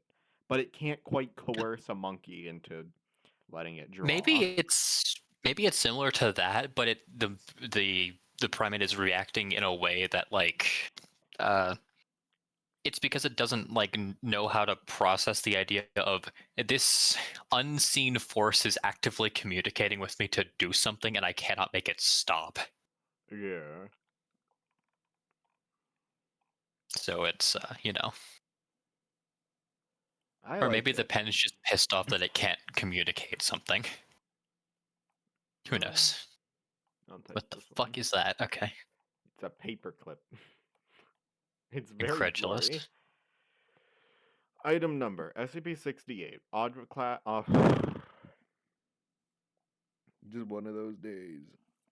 Object class It's been one of safe. those days. Special containment procedures. SCP-68 is to be kept away from any metals in an electrically resistant box, preferably made of rubber. Said box is to be stored in security locker at 26 at Site 11. Key is kept with Dr. Redacted. Any requests for testing are to be redirected to him. Of course, now there's an ad break starting. I gotta finish this before that hits. Give me like 2 seconds. Description: SCP-68 is a wire stick figure, 9.8 centimeters tall, made of an unknown metal. The figure is composed of a single wire looping back to the center. The wire itself appears to have been bent numerous times in multiple places. When an electric current is introduced to SCP-68, it becomes animate, moving about on its own. SCP-68's joints are where the normal human beings would be. Once activated, SCP-68 begins to search for any metallic material. Once metal has been found, SCP-68 will begin to knead it and pull a thin strip of metal off. SCP-68 will then construct another figure similar to itself. The newly created figure will begin to knead the remaining metal alongside the original, creating new figures, which in turn produce more replicas. Oh. Huh. Just infinitely replicating paperclip. Also, the ad break should be hitting, so I'll take a break for now. Pick up when that's over. That's kind of funny. Just kind of control Ving itself out of any available metal. I like imagining this little guy like kneading it like dough, like a piece of metal, just like until it can pull a piece off. Yeah, the implication of like if it has a harder metal that it's trying to use for that, I imagine that would take ages. Yeah. I also will like to mention that anytime I hear the word macaw now, I think of the fucking macaws from Monster Hunter. Eh, The little monkeys. Monkey. Oh, Monkey. monkey. I just like I just like the idea that there's just this little guy in a rubber box. Just like, no, just keep electric currents away from it and we're fine. Yeah. Hopefully it's not like sentient or anything. And it's just I perpetually in a dark mean, black box. apparently it's not animate when it's not introduced to electric currents. Also, does it have to be like do they have to like leave a copper wire around its waist to keep it charged? Otherwise it doesn't do anything or I don't know. Theoretically, it doesn't need much of a current. no, So but like maybe it just needs to have a current. So like yeah. did they have like a sheet of metal that they initially set it on and then they put a current through that to allow it to work? Because otherwise this seems like a bitch to keep it powered. Yeah. Oh no, I just kind of like him. He's a funny little guy. Because they have to keep the, I assume, other ones powered as well. Yeah. So it would have to be I like a sheet of metal that they're passing sorry, I electricity just through. like the image. It looks like something that I would have made in like a shop class. Yeah. Okay. SCP-68 will move on to its next stage after one of two requirements are met. The first is when there are no more metals in range with enough mass to produce another figure. The other is when an upper limit of 102 replicas are created. When either of these events occur, all figures will converge at one location and begin forming themselves into as big a figure as possible. With a maximum of 102 minifigures, the resulting figure reaches 2 meters in height. SCP-68 situates itself in the intersection of the torso, arms, and head. Gamma, beta, and theta waves begin emanating from SCP-68 after this union. SCP-68 will then begin to search for metals again, attempting to create more figures, only scaled up to whatever size 68 is currently at. These replicas do not emanate brain waves like 68 does. If 68 is not at the maximum size limit after this, it will continue to create and add more figures to itself until the limit is reached. Once it has reached a second stage and there are no metals available for which to construct figures, SCP-68 returns to its dormant state after 4 minutes and 32 seconds of activity. Material surrounding the original figure must be melted away in order to retrieve 68. SCP-68 is capable of kneading and manipulating any metal presented to it, regardless of properties. It Oh, also okay. appears to be impervious to any attempts to damage or destroy it. Copies of SCP-68, however, have the same properties and vulnerabilities as whatever metal they were constructed from. SCP-68 can Hmm. detect metals hidden from view through an as-of-yet unknown process. While SCP-68 will not attempt to reach metals that are too difficult to get to, it will tear through anything that is soft enough for its limbs to penetrate.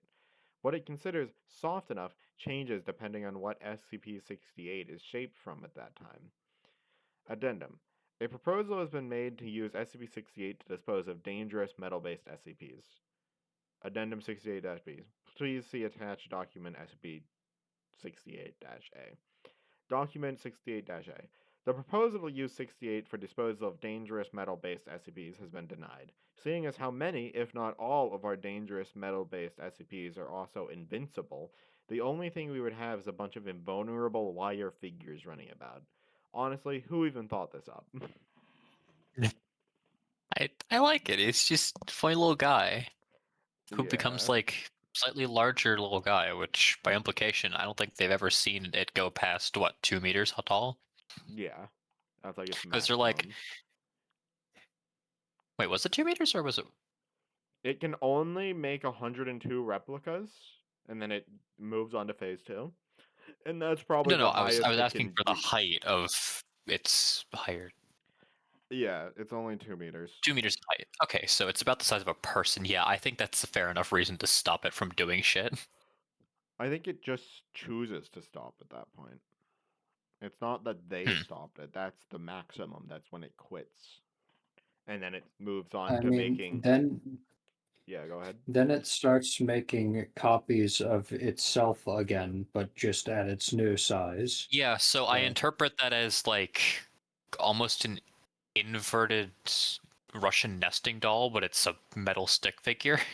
pre- presumably, it once it makes 100 and Two uh, of that size, it'll move up a notch. yeah, that. It, God, that is terrifying. Really cool. Don't get me wrong, Yeah. but like, oh, I like that one. I like this I one think too. I think SCP-68 gets to go in my box of things I think are neat. However, same properties and vulnerabilities as whatever it was constructed from. Why the fuck did this guy think it would work on other SCPs that were metal related? Because it retains the same properties. What, did he think this one's just gonna overwrite the other metallic SCP's properties? No. Uh, no. I think it was more so that guy suggested it while like half baked. Maybe. And so he's like, what if we just killed the other SCP with this one? Hello, real Astrophil. Hello. Oh, I'm so glad SCP-69 is currently on fucking life alert. Is it? Yeah, look, read down slightly in the paragraph. Okay, great. No, first paragraph, Helix. Oh. Great. Great. I'm so glad. Alright, my last one was pretty short, so should I handle this one too? Yeah, go ahead. Alright. Item number SCP-69. Object class safe. Special containment procedures. SCP-69 is currently impersonating former Foundation agent Redacted and is housed at Humanoid Containment Site 3. As SCP-69 is currently on suicide watch, all requests it makes must be approved by no fewer than 2 level 3 personnel.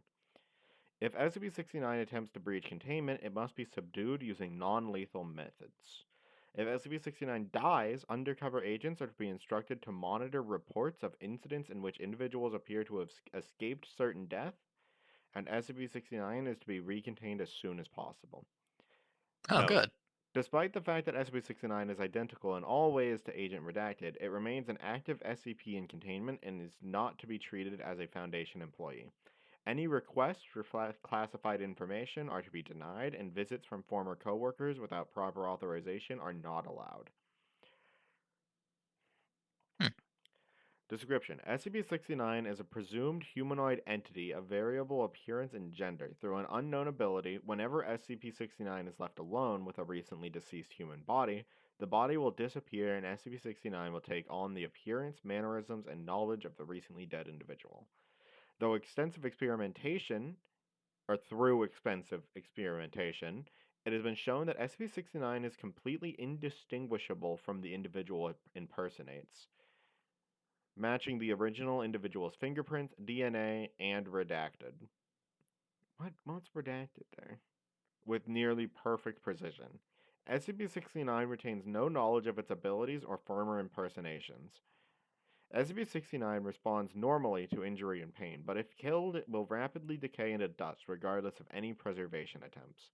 SCP-69 will then re-emerge at the site of the most recent human death.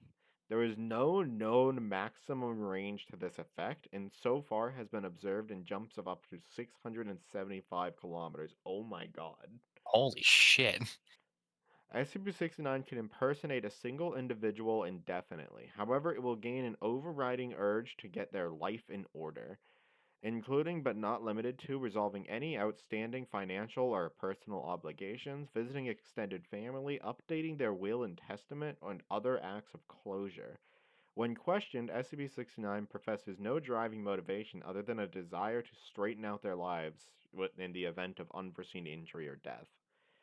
SCP-69 first came to the Foundation's attention on Redacted following reports of one John M. Redacted, a Redacted city firefighter who miraculously emerged alive from a 3-alarm building fire in which 2 other firefighters and 11 civilians perished.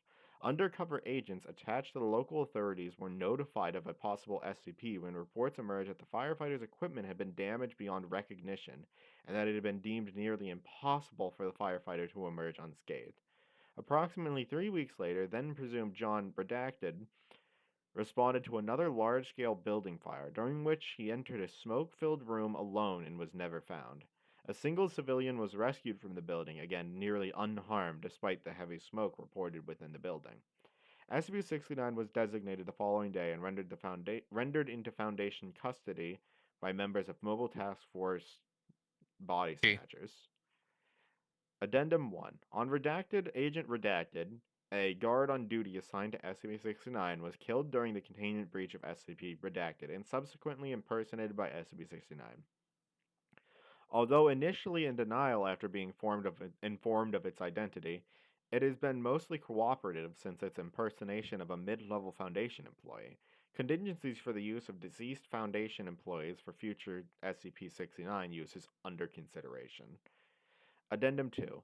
On Redacted, SCP-69 attempted to commit suicide after a junior researcher accidentally informed it that the family of Agent Redacted had been told that Agent Redacted was dead, and of their subsequent reactions. Due to the massive cost of possibly having to recontain SCP-69, strict suicide watch measures are to be implemented. Plans to use other deceased Foundation employees as possible impersonation targets for SCP-69 have been suspended. So going back up to when it matches like fingerprints, DNA, and data expunged, I personally interpret that as being like, I don't know, whatever the fuck they would classify the A soul soul. of a person Yeah. as. Because like physical prints, genetic prints, mental print, I guess would be the best way to describe that. Yeah, spiritual print. Because it's like this thing seems to want to like leave as little damage behind as possible, from what I'm gathering, of like anything that's not detailed outside of normal behavior for that person. Yeah. Honestly, I really like the desire to like straighten out their lives part. I really enjoy that. Like, oh, it's Just just like a leave with a clear conscience. That's almost benevolent for yeah. a novelist That's a object. really nice SCP, is what that Like is. it even fucking fades into dust when it dies. It doesn't leave a corpse. Yeah, which of course is still bad. Like if you I were mean, watching a loved one die on their hospital bed and they just dusted, I I think that mean, would cause yes, that's quite a fucking bad, but it's a panic. little less traumatic of having to bury them again. Yeah. So I can Because, like, how understand the why this fuck do I thing explain this to the morgue? I can understand why this thing needs to be contained for that reason. Oh yeah, for Um like psychological damage that can be done from that thing. Yeah, no, keep that thing locked in a box. But this thing is really cool. it This has has just good been a really intentions. nice batch of SCPs. Yeah. John John redacted, yeah. Fucking Mr. John Thanks, John redacted. Munchausen.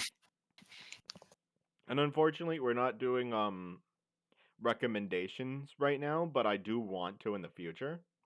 I say once we clear like the first 100, maybe 200 SCPs, we can start doing recommendations. Yeah, we could do like I don't want to get it carried away with recommendations, but like that sounds pretty good to me. Where like maybe one or two SCPs a stream, we could do Because some like recommended a as long as lot they're not of too long.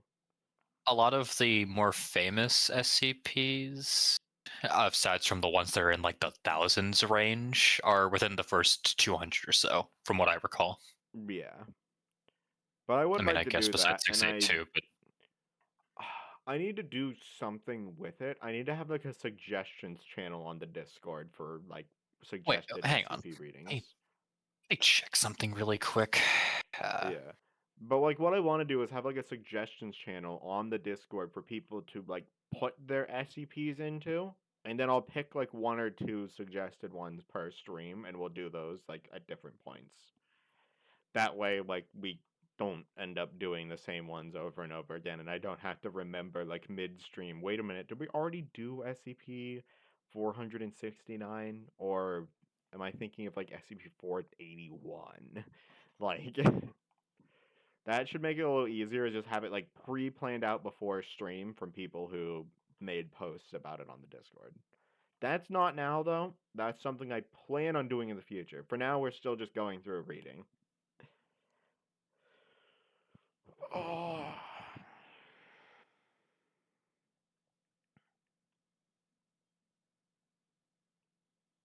Hmm.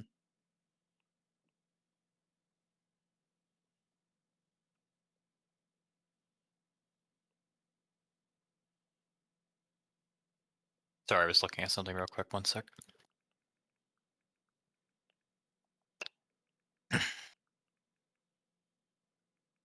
All right.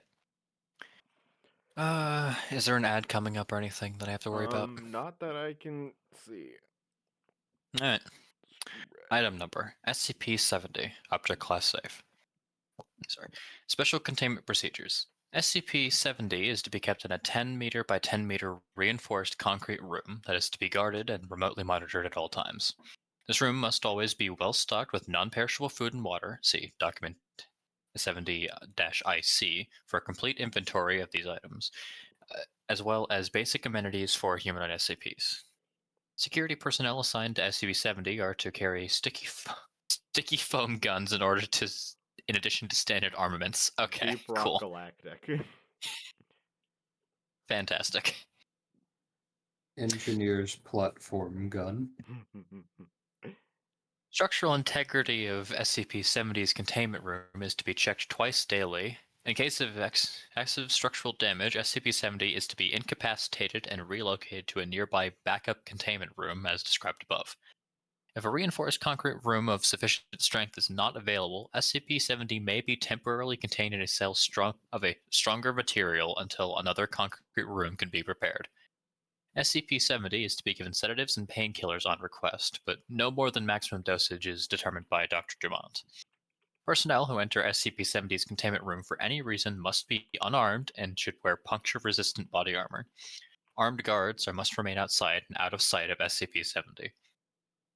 In case of containment breach due to somnambulism, Security personnel are to alert site administration, place food and water in the apparent path of SCP-70, and maintain a clear zone of 25 meters around SCP-70.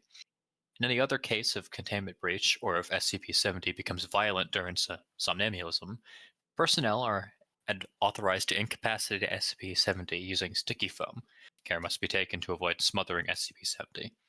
Because SCP-70 reflexively responds violently to injury or attack, security personnel should refrain from using lethal force or otherwise injuring SCP-70 if at all possible. Description: SCP-70 appears to be a human male of Native American descent, with a normal appearance save for a pair of rusty metal wings emerging from his back. Each wing is composed of several flat iron bars about 6 centimeters wide, connected end to end by rotating rivets to form an articulated length of metal over 2 meters long. Hanging from these bars are chains of various lengths, 22 on each wing, each tipped with a barbed arrowhead. SCP-70 appears to have no other anomalous properties besides these wings. Okay, cool, great. The wings of SCP-70 appear to act independently of the person they are attached to, and SCP-70 has stated repeatedly that it has no control over them. However, when damage has been done to the wings, SCP-70 has shown signs of psychological or physiological distress, including sweating, reduced blood flow to face, and screaming in pain. The wings have been observed to fold and expand, shoot out, and whip its chains at high speeds, both individually and collectively, and anchor its arrowheads into concrete, wood, and like materials. While SCP-70 has not displayed any overt hostility to personnel, it will often react violently to perceived threats by lashing its chains out at assailants and wrapping its chains around its body in a defensive posture. The most effective means of subdual has proven to be sticky foam, non-lethal weaponry, which can reliably ensnare SCP-70's chains from a safe distance. Despite their rusted appearance, the wings and chains of SCP-70 are as strong as high-quality alloy steel. However, they are also as dense as steel, and SCP-70 cannot move about as a normal human due to the weight of its wings. As yet, SCP-70 has been unable or unwilling to use its wings to facilitate human locomotion. SCP-70 spends much of its time anchored to the walls and ceiling of its containment cell, usually sedated. Addendum 70-1, Incident 70-1. On redacted at 3:36, SCP-70 breached containment. Security personnel were advised that SCP-70 appeared to be asleep and were ordered to not engage SCP-70 and to keep others away. By lashing an anchoring chain into the wall and ceiling in front of it, SCP-70 was able to carry itself, still apparently asleep, through sight. SCP-70 broke into food stores of Canteen 4 and proceeded to gorge itself on the available food and water. Also, almost 19 minutes later, apparently sated, SCP-70 returned to its containment room. At no time did SCP-70 appear to wake up. SCP-70 claimed no knowledge of the event afterward. Addendum 70-2, Personal Background. Interviews have revealed that SCP-70 is named Redacted and is capable of reciting the correct social security number for a U.S. citizen of the same name and age. SCP-70 claims to be a member of the Kiowa tribe and data expunge. SCP-70 claims to not know how the wings came to be, only remembering waking up in a scrapyard with them after taking a lot of payout the night before, or POD. What the Huh. is this? Is this a drug? Think. Never heard of it. Plant. Cactus extract. So yes. Alright, cool.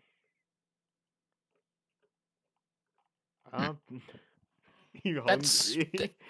You hungry? yeah, I guess so. He's just kind of midnight snack. Got it. Anyways, moving on. That's a fun one. Just kind of Yeah. I don't know. So did the wings gorge themselves on the food, or the guy? Which one? I think they fucking force fed him whatever was there.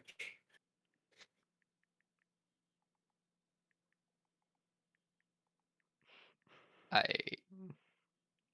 this almost feels like it could be a adult's goosebumps story. All right. Nope. This is the slug that I don't know if we want to read this one. Hold on a moment.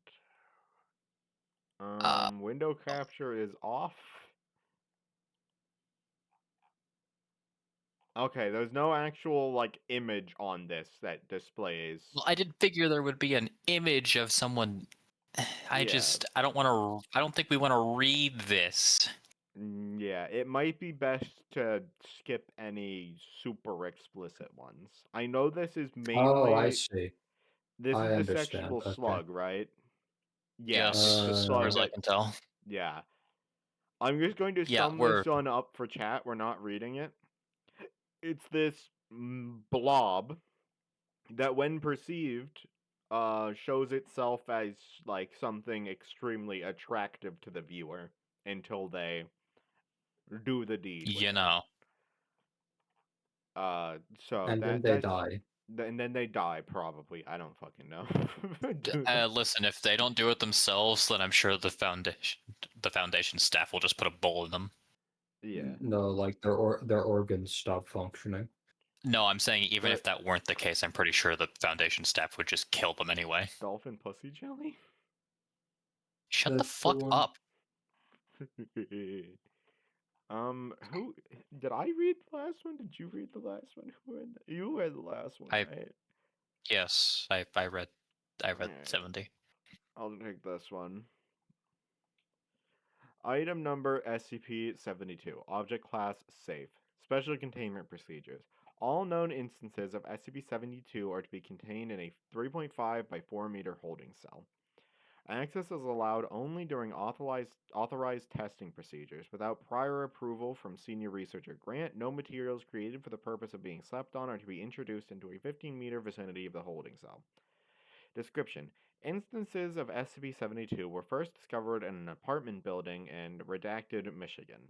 After two local media reports on SCP-72's effects caused a local panic which drew the attention of embedded Foundation agent Redacted. SCP-72 is a shadowy and translucent projection which resembles a 0.9 meter long hand, the fingers of which taper to a sharp point. Detailed recording of SCP-72 is difficult as it does not manifest at light levels above 5 lux.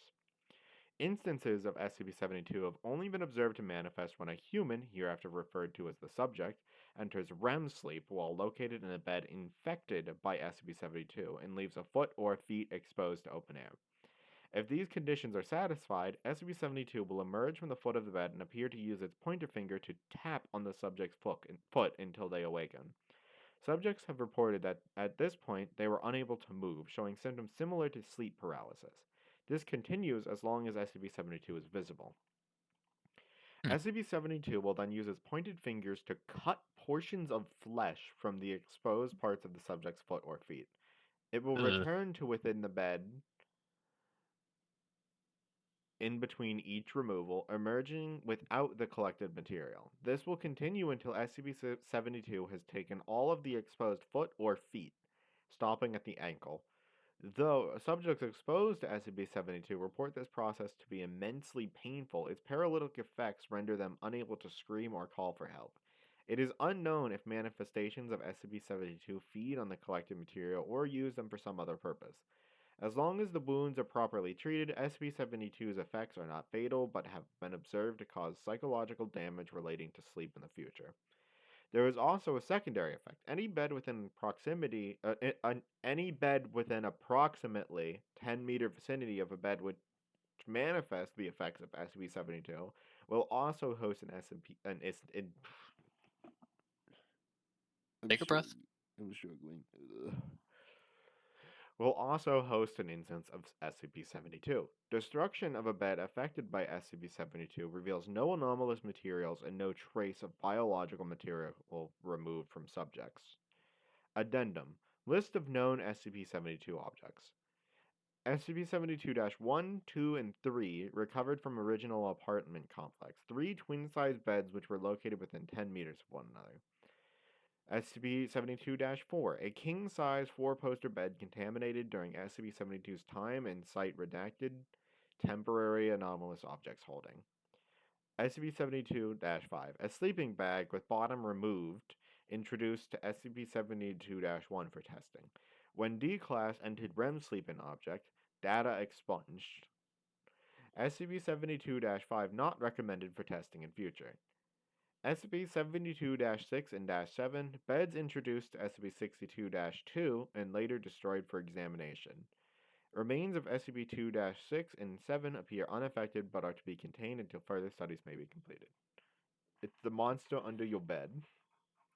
I like that it fucking wakes you up first. Look up. Yeah. Look up. That sucks though. Oh my That god. is really cool as a concept. God, that is fucked. Yeah, I like this one. At what point does brother just bring a fucking fork and a knife? The fact that it's like parts, just chunks at a time, just Yep.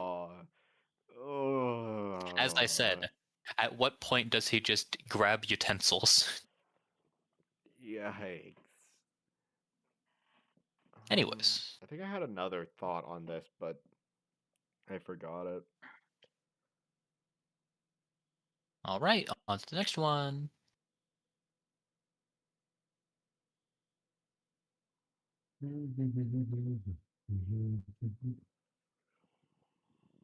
Jamie Page mentioned. Also, ad break.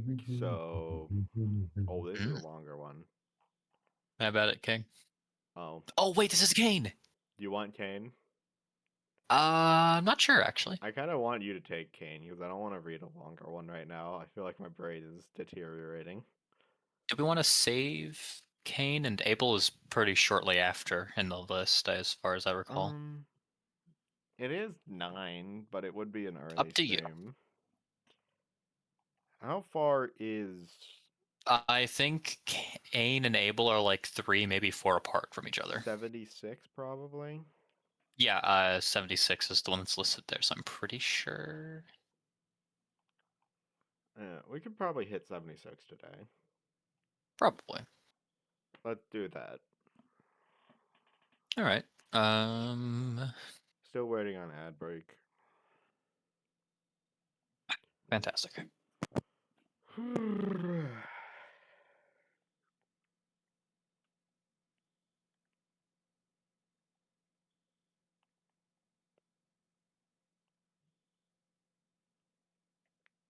God fucking damn it, We Fit. I just looked at GIF spam.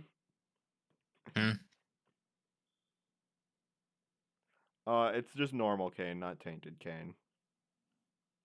I see. Start running.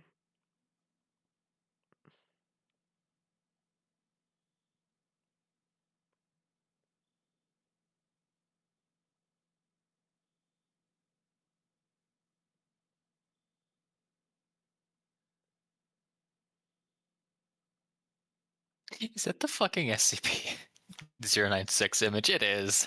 It is. That's fun. You haven't asked me that. How are you? I'm good. Still struggling through Monster Hunter World, but I finally got past a huge hurdle. And I've now conscripted Ridge into helping me with Glavinus. But that's not going well. Considering he needs to make it to like the end of the DLC to be able to participate in that hunt.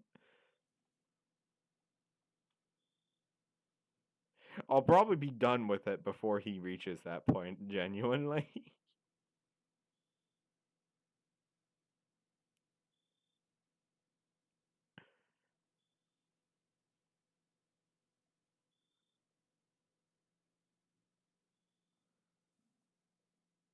I've made a Twitter. I haven't made an announcement about it on the Discord yet, but I plan to once I post a little more. But mainly I'm just using it as somewhere for me to complain and brag about like various 100%. Like, yeah, this one sucked and I hated it. Or this one was fine. It wasn't bad. Is it 100% or is it all achievements? That's fair. I should just say no, all achievements isn't as catchy.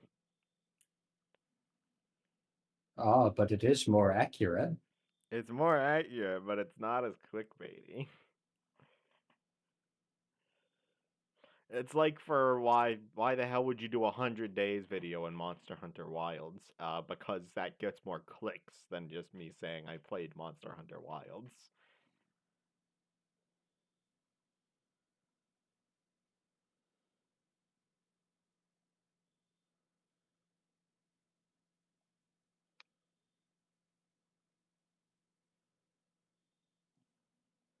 Alright, we should be good now.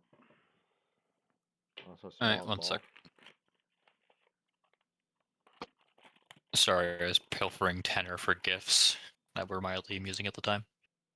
Yellow. Burn. Start reading Alright. whenever.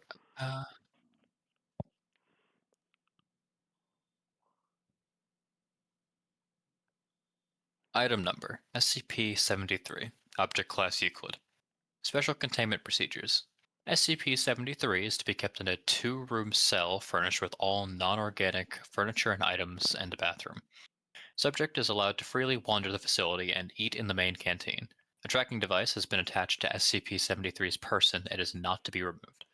Subject is disallowed any contact with the surface and is not allowed outside the facility. Subject is allowed no contact with plant-based SCPs under any circumstances. Violence is not to be used against SCP-73 under any circumstance. SCP-73 is currently kept in Site-17. Description: SCP-73 appears to be a heavily tanned male of Arabic or Middle Eastern descent in his early 30s, 105 centimeters, 6'1", tall, and 75 kilograms, 130 or 65 pounds, with black hair and blue eyes. Arms, legs, spinal cord, and shoulder blades of the subject appear to have been replaced with artificial versions of unknown make and metal.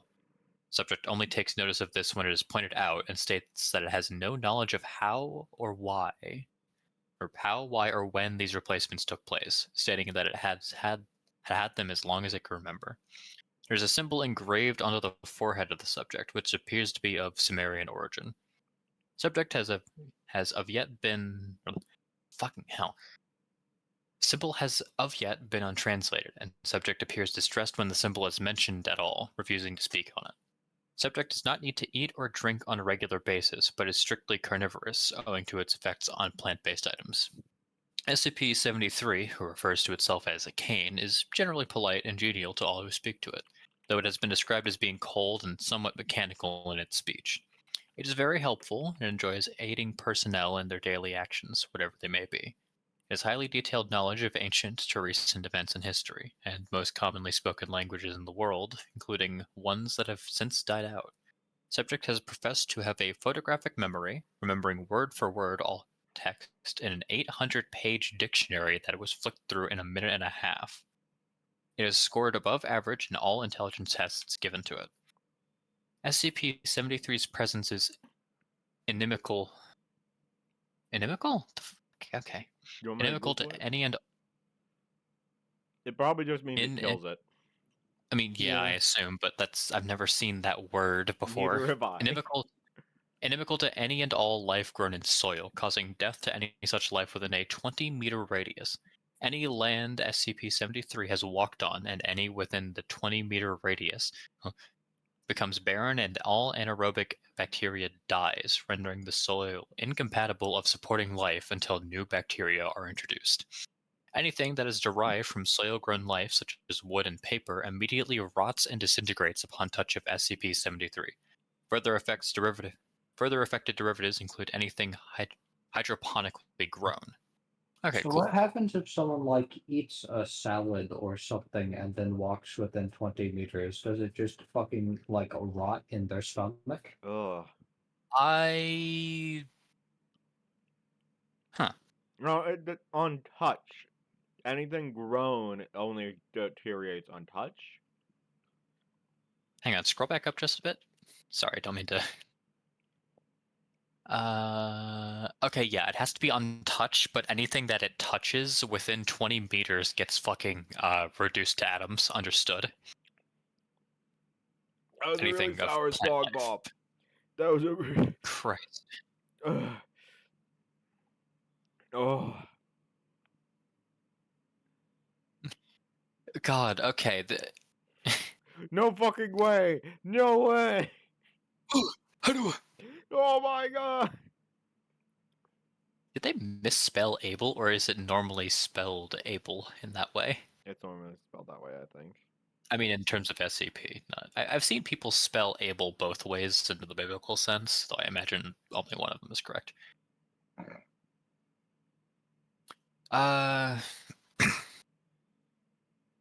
Violence directed towards SCP-73 reflects any damage inflicted on SCP-73 directly back onto the attacker. Although SCP-73 visibly remains unharmed, this applies to any damage directed at SCP-73. Attempts to get tissue and blood samples have proven futile. When the procedure was initiated, personnel carrying out the actions felt the sensation of whatever was applied to SCP-73 and wound up in with a sample of their own blood or tissue, despite the fact that all actions were directed solely at SCP-73. Indirect damage through a medium also results in the person perpetrating the action receiving the wounds caused. Odd, okay. Although SCP-73 receives no actual harm from damage to its person, it is stated that it still feels the pain from the action, and has politely asked researchers to abstain from overly harmful actions to its person. Additional notes. SCP-73 was found in the New York Police Department in 19 redacted, having been taken in after subject had been found amidst the bodies of several violent gang members. SCP-73 told police members that the gang had attempted to make sport of it, but became angry and attempted to kill SCP-73, resulting in their own demise. SCP-73 was incarcerated and deemed a John Doe when NYPD could not find any information on it. SCP-73 came to the attention of the Foundation through a routine inspection of John Doe's and was subsequently released into our custody. Addendum 73-1. I really like that the Foundation just has like a thing where they just check out unidentified persons. Oh yeah, of course they do. Because like, if these things just start showing up, they're like, okay, well, I guess we have to go to the fucking anonymous bin again. Also, I know it's almost certainly not the case, but this really does just fucking read like part 5, the introduction to what Gold Experience does with its animals. Just, sorry, dumbass, you punched a frog. Have your skull indented. Thank you, JoJo's Bizarre Adventure. Indeed. Addendum 73-1. Examination of the unidentified metal on SCP-73 has suggested that it is beryllium bronze, a metal that has been documented as being utilized in various anomalous cultures and entities. Most notably, beryllium bronze is a component found in SCP-1216, 1427, 2481, and 2711. In light of this discovery, the Foundation began working in an attempt to trace the origin of beryllium bronze and how it initially spread throughout the world. When prompted, SCP-73 was able to provide information that suggests that beryllium bronze originated in the Middle East, though the exact point of origin has yet to be determined. Further research into the origin of a beryllium bronze is currently ongoing. Addendum 73-2.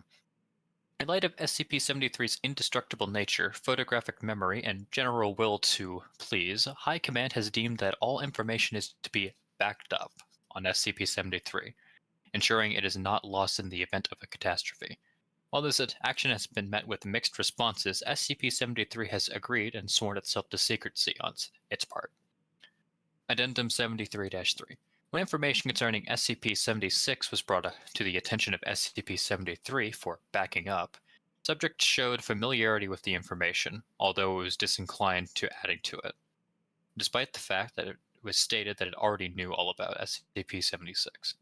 It then stated it would be better for all parties involved that it not meet SCP-76. Fun. Yeah, I particularly like this. It's just a Yeah. solid. Yeah. I seem to recall that, yeah, people quite like Bane and Cable. Yeah. Like honestly, any SCP that directly benefits the Foundation has a particularly nice place in my heart. Like, oh yeah, they just back up like their fucking files on this guy who has a photographic memory and like can't be harmed. Why not? And he's just like, yeah, sure, Sorry, I'll help out. Sorry, there's approximately like 4 of the people left in the Foundation.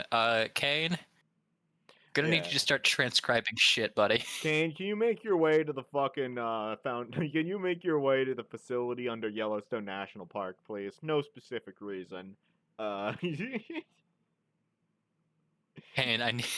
Cain, I need you to go take care of that fucking polyhedron at the bottom of the ocean. Thanks, buddy. Hold on. Do you know about the thing under Yellowstone? I don't off the top of my head, but I There's a remember there was something facility about it. created by the Foundation in the past that basically resets the world. It's Okay, got like a cool. bunch of people in cryostasis that, like, when activated, just releases them. Or like sets a countdown and like till the world is safe again to repopulate. And it's suggested I that this see. has happened multiple times. Wouldn't be fucking surprised. Yeah. Alright. Oh my god. Cool. Alright, my turn, right? Yep. SCP-74. Object class Euclid. Why do I always start having to burp every time it's my turn to read? Why does that always happen? Also, fuck you, Ridge, for the lose the glasses right as I'm about to actually read. It's okay, I can make it worse if you want. Alright, glasses are off. Timer has started. No, I don't want the 6-minute timer. Oh my god, it's impossible. Alright, here we go. Special containment procedures. SCP-79 is contained at Site 81. SCP-74 is an active info hazard. No research in evaluating its anomalous properties is to be conducted. All personnel who have previously engaged in research into SCP-74's anomalous properties, who have a post-secondary or greater education in physics, or who have accessed Archive 74 must never come into contact within 5 kilometers of SCP-74.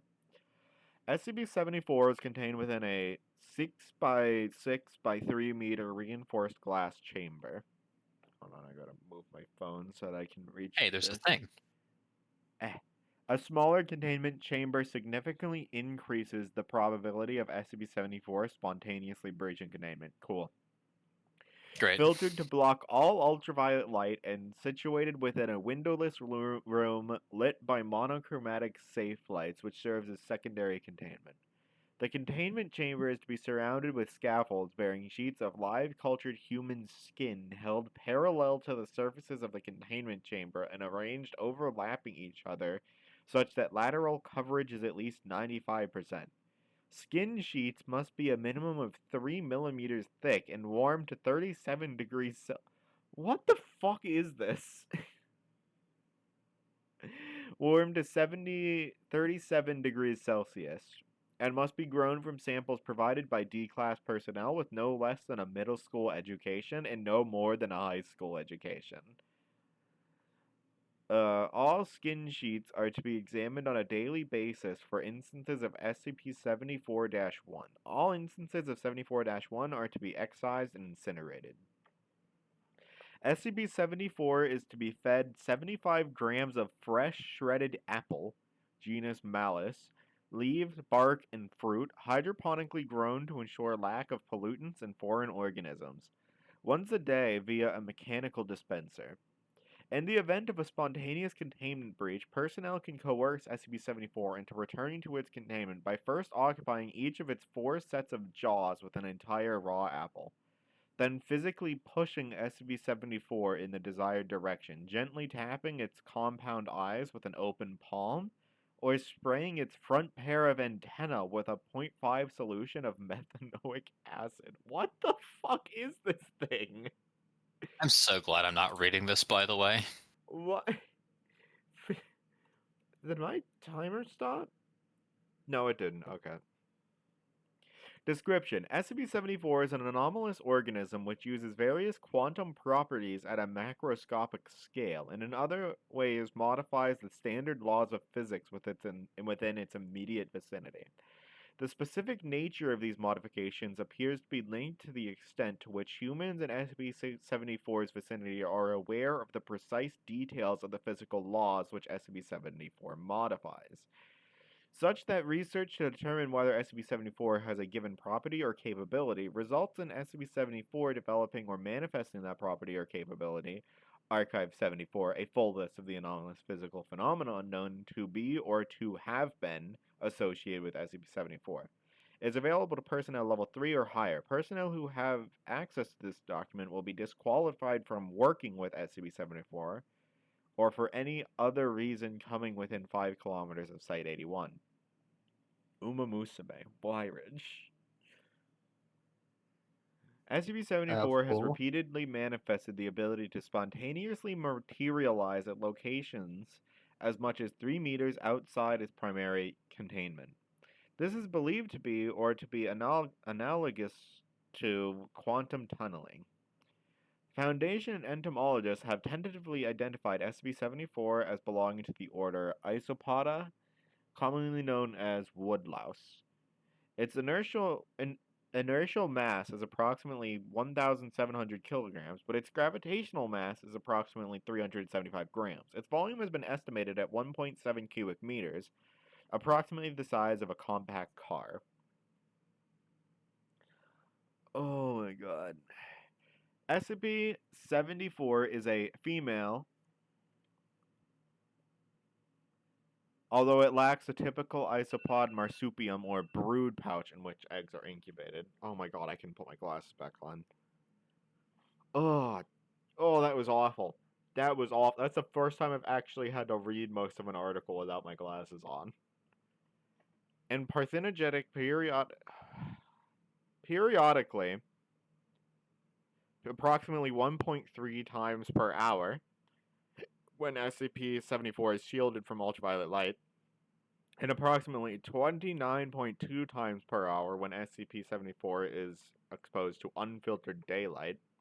The globular organ at the top of its ovipositor luminesces and emits what was originally thought to be a form of non-ionizing radiation, but which has since been identified as coherent wave packets. Personnel who properly understand the concept of wave packets are disqualified from working with SCP-74. Of the probability of one of SCP-74's self-fertilized eggs, henceforth 74-1, reifying, literally becoming a thing that is spontaneously coming into existence, instances of SCP-74-1 preferentially reify and incubate within the flesh of humans with knowledge of physics. The rudimentary knowledge of physics which even poorly educated adult citizens of a technological civilization can acquire via cultural osmosis, e.g. magnets that can attract or repel each other. Matter is made of atoms, light has a speed, appears to be sufficient. In the absence of suitable humans to serve as hosts, the wave packets will reify within other organisms or within inanimate objects. However, rather than incubating, the eggs will wither and die, leaving perforations similar to radiation damage at a macroscopic scale. The wave packets appear to decay over time, so no wave packets or instances of wave packet-related damage have been detected at instances greater than approximately 400 meters from SCP-74. The rate at which successfully incubated instances of SCP-74-1 mature appears to be dependent on the host exposure to ultraviolet light. Within a host exposed to an average of 300 minutes of unfiltered sunlight per day for a month, an instance of this one is a fuck. An instance of SCP-74-1 was observed to grow from 2 milligrams to 8 kilograms, at which point it was surgically excised and killed, whereas within a host totally isolated from natural light for a month, the three simultaneous instances reached sizes at excision of only 600 grams, 680 grams, and 710 grams. The complete developmental history and life cycle of SCP-74-1, including how they emerge from their host and their size at emergence, is not yet known. Ugh, this sucked to read. Alright, Helix, I'm gonna ask you for a massive favor. What? Sum up SCP-74 for me because I genuinely conked the fuck out like halfway through this. Oh, I can do this. Intellectual isopod. Great. It gains can- abilities based on the observer's knowledge of physics. So if they understand like Bunny Girl Senpai, um, If you can perceive the female lead. Yeah, yeah, great. then you it's more believe- dangerous. I like the detail that whatever you believe its ability might be becomes its ability. Like It whatever. literally is orc magic, holy shit! I believe if you're you're killable with a rock. if you're testing whether or not it is able to do something, it's able to do that thing. Don't get I Shane drunk believe it's without going me to around. Oh implode my in 5 god. seconds. Other than that, it lays eggs in organic tissue that grow more when exposed to direct sunlight rather than UV radiation for some reason. Or not UV It's radiation, fine. just UV light.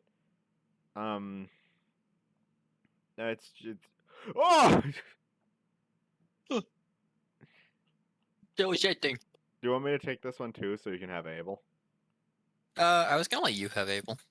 I we'd mean, the each last cover one one of I the two. just read was kind of a fuck, so I don't want to do a longer one, which I feel like Abel's probably a longer Well, one. let's have a look at how long Abel's page actually is, because Cain wasn't that long.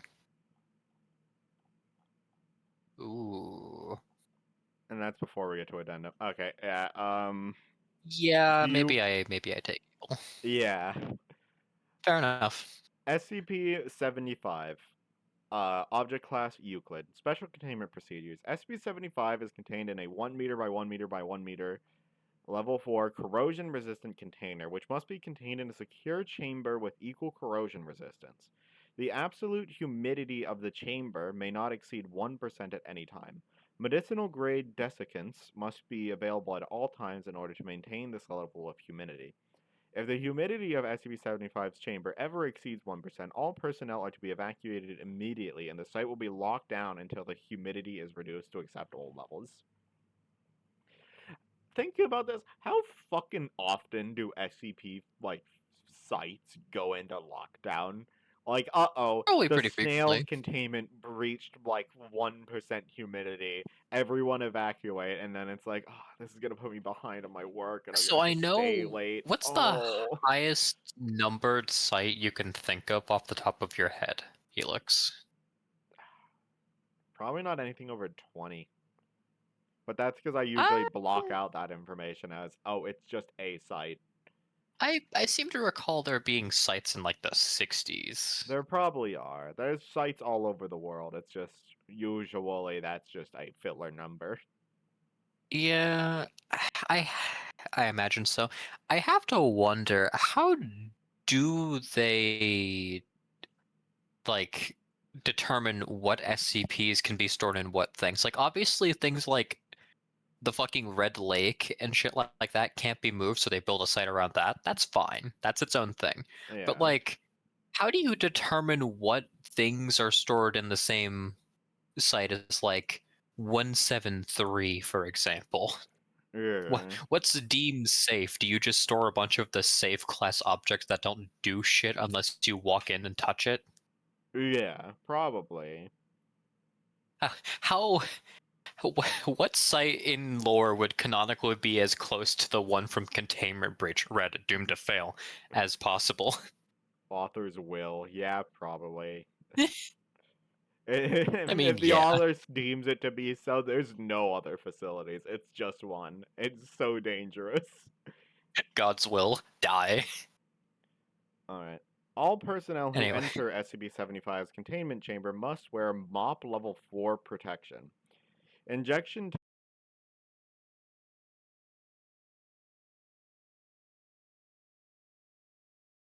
Oh, he's back. That's unfortunate. Yikes. He's back. Hello. Hello. Is Stream still here? Hello, Stream. Somebody say It's something. back. No, stream Or wait. stream died for a second there. Yeah. Is it back? Is what I'm asking, or It's do I back. have to like stop Yeah, and it's restart back. it? Okay. That's nice. At least. I was about to send the fucking MGS3 ending gif. Sorry.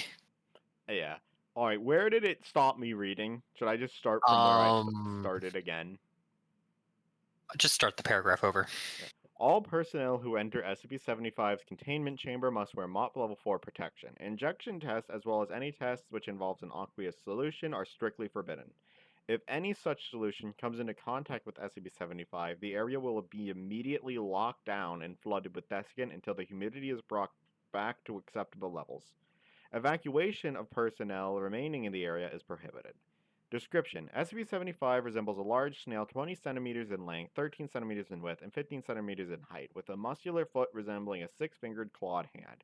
SCP-75 is exceptionally heavy, with a mass of approximately 860 kilograms, a property that is Well- not understood. Desiccation is the only known means of containing SCP-75, as it will enter a dormant state when nearly completely dry. When not desiccated, SCP-75 moves at incredible speeds for its size and mass. It adopts the behavior of a predator, jumping and drenching its prey in a highly caustic base solution secreted from pores on its foot. These secretions are more corrosive than any substance known to terrestrial science. Due to SCP-75's aggressive behavior when active, this compound cannot be harvested. No material completely resistant to its corrosive power has been found. Addendum F. Attempts to harvest SCP-75 secretions must be approved and supervised by all on-site Level 4 personnel. However, approval of said personnel cannot override the standing order to not introduce any liquid solution to SCP-75, including its own secretions. Addendum G. A cup of SCP-75 secretions was successfully harvested by using SCP-294. Testing is underway to determine what substances, if any, are immune to its corrosion. Testing is also underway to determine why the cup provided by SCP-294 is immune to the substance's effects. Is that the coffee machine? That's the vending machine. Or the coffee machine. I speedran that because I saw the ad notification pop up. I think I got it out of the way, but You it's did. a slime. It's a snail with really corrosive snail juice. It's a fucking thing. Yeah. I think someone took a picture of like a weird fake taxidermy that someone made, and that was about it.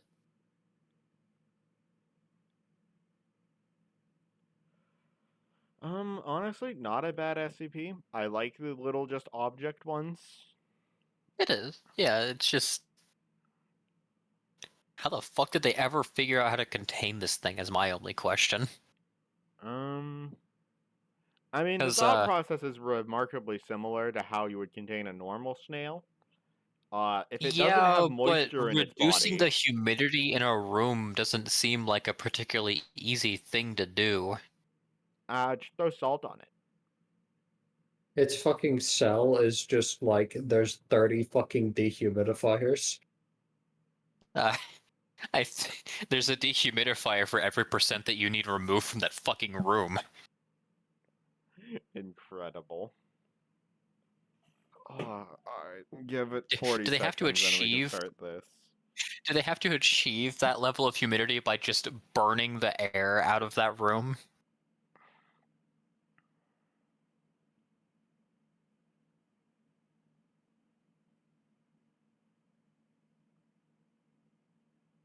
Oh yeah, I forgot this guy's Keter class. Yeah, even though he does help out the Foundation, he is Or just simply, wait, no, or is Able 76-A? I forget how exactly that works. Yeah, whatever. right, because it's the box. Right. Yeah, okay. Yeah, it's fine. We'll read it in a second. Alright, we should be good to start now. This one starts a little weird, but fair enough. Yeah. SCP-76 from Dr. Redacted to Director Maria Jones, Record Keeping and Information Security Administration. Subject: Revision of SCP-76 SCP file. I have to go on record as stating that I seriously object to the proposed revisions of the SCP-76 Special Containment Procedures file. I know that Redactal Important Stuff already claims it's a security risk, but you and I both know it's just top brass trying to sweep their biggest and most embarrassing mistake ever under the damn rug. Omega 7 happened. It existed. Those people died because you screwed up, and you can't change that no matter how hard you want to try and hide it. For God's sake, man, those people guarding him deserve to know what exactly he is and what he did. What we did. How we fucked up, so they'll know better. Item number SCP-76, Object Class Keter. Special Containment Procedures. Containment Area 25B is to be located 200 meters below sea level, tunneled out of solid bedrock in a seismologically stable area. Sole access to the containment facility is to be through a vertical elevator shaft separated every 50 meters with a reinforced blast door constructed of 20 centimeter thick material shielding. Elevator shaft shall be flooded with seawater when not in use. Containment Area 25B is to be constructed with the following components: an outer security perimeter against outside threats, staffed with security personnel trained in close quarters combat and counter-intrusion tactics. An administrative and support area, ASA, consisting of support facilities and living quarters for on-site personnel. A primary containment zone consisting of a 7-meter cube encased in 1.5 meters of reinforced material. PCZ is to be designed to be flooded and drained as needed, and should remain filled with seawater unless access to contents is required. A 150-meter killing corridor, that's fun, which is to be the sole access to the PCZ from the ASA, including water, power, drainage, and ventilation lines. The walls and floors of the corridor are to be reinforced in a similar manner to the PCZ, with the addition of an electric deterrent system capable of delivering a 20,000-volt shock. Jesus Christ. A security station located at the entrance to the killing corridor is to be staffed with no fewer than 3 armed security personnel on watch at any one point in time. Armament is to include, but not be limited to, at least 1 CIW system on a pintle mount with a clear line of sight down the corridor, with a plexiglass screen to protect the operator from thrown weapons. In the event of a full breach, all on-site staff are to proceed immediately to the closest security station for weapons and armor distribution. Staff will remain at Alert Condition 1 until SCP-76-2 is confirmed and neutralized. Should 90 minutes pass after declaration of full breach without a stand-down order being given by Level 4 or higher personnel, final contingency measures will be activated, flooding the entire facility in seawater and sealing off the access shaft for a minimum of 24 hours before retrieval is attempted. This will, by necessity, result in the deaths of all on-site staff. That's really fun. Just absolutely not. No, lock it down. Imagine drowning in seawater because of something you couldn't do anything about. Yikes. Not just drowning in seawater, being crushed by seawater, because effectively what I'm hearing is they opened like the upper like half of the elevator shaft and just let gravity take care of the rest. You're fucked. Jesus. Description.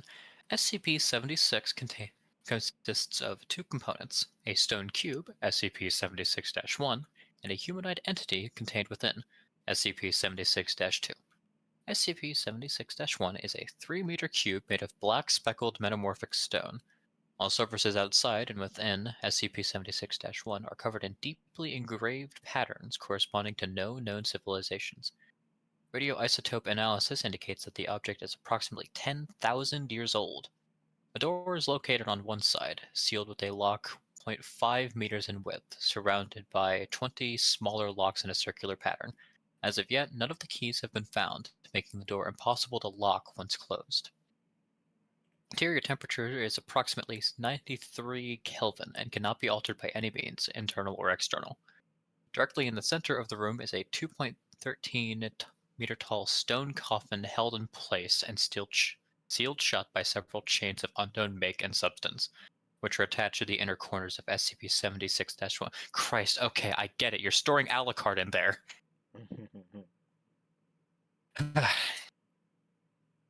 SCP-76-2 resembles a lean, Semitic man in his late 20s. Hair is black and eyes are gray, skin tone olive. Subject is 1.96 meters in height and 81.65 kilograms in weight. Numerous tattoos depicting arcane and occult iconography are present all over the body, mostly in the form of leering demotic faces, and ranges from subtle to openly ostentatious. Subject, when encased inside SCP-76-1, is technically dead. However, occasionally SCP-76-2 will awaken, effectively reanimating, complete with all vital processes needed to sustain a living human being. Subject will then attempt to leave SCP-76-1. If successful, subject will enter a trance state and seek out the nearest human being, ignoring all other living things in the process. Upon coming into contact with living humans, SCP-76-2 will enter a rage state in which it attempts to engage and kill all human beings encountered. To date, only the subject's death has been shown to be effective in ending these rampages. Terminating SCP-76-2 is often problematic due to its significant physical abilities. Subject has superhuman strength and speed, and although not invulnerable, has shown a remarkable ability to ignore pain and shock, pressing on despite what would be debilitating wounds in normal humans. Prior encounters have shown that SCP-76-2 has the ability to, among other things, rip through a reinforced steel security door over the course of 4 minutes of sustained assault. Jesus Christ. Clear over 64 meters of distance in 3 seconds. Take multiple 50 caliber BMG rounds to the head and survive for several minutes to continue killing, despite severe damage to the cerebellum. SWAT handguns and assault rifle caliber bullets SWAT handgun and assault rifle caliber bullets out of the air with a length of steel rebar. Okay. Survived for over 1 hour deprived of oxygen before finally asphyxiating. SCP-70. Hang on. SCP-76-2's most unusual ability, however, is its ability to materialize bladed weapons out of nowhere. Hold on, is your mic a little farther Motion away video from your footage. face? I'm also speaking a little quieter because I think someone's doing something else in my room. Okay, because you are a little quiet. Apologies. Yeah, I'll wait a sec. Is that better? Read more. SCP-76-2's most unusual ability, however, is its ability to apparently materialize bladed weapons out of nowhere. That's better.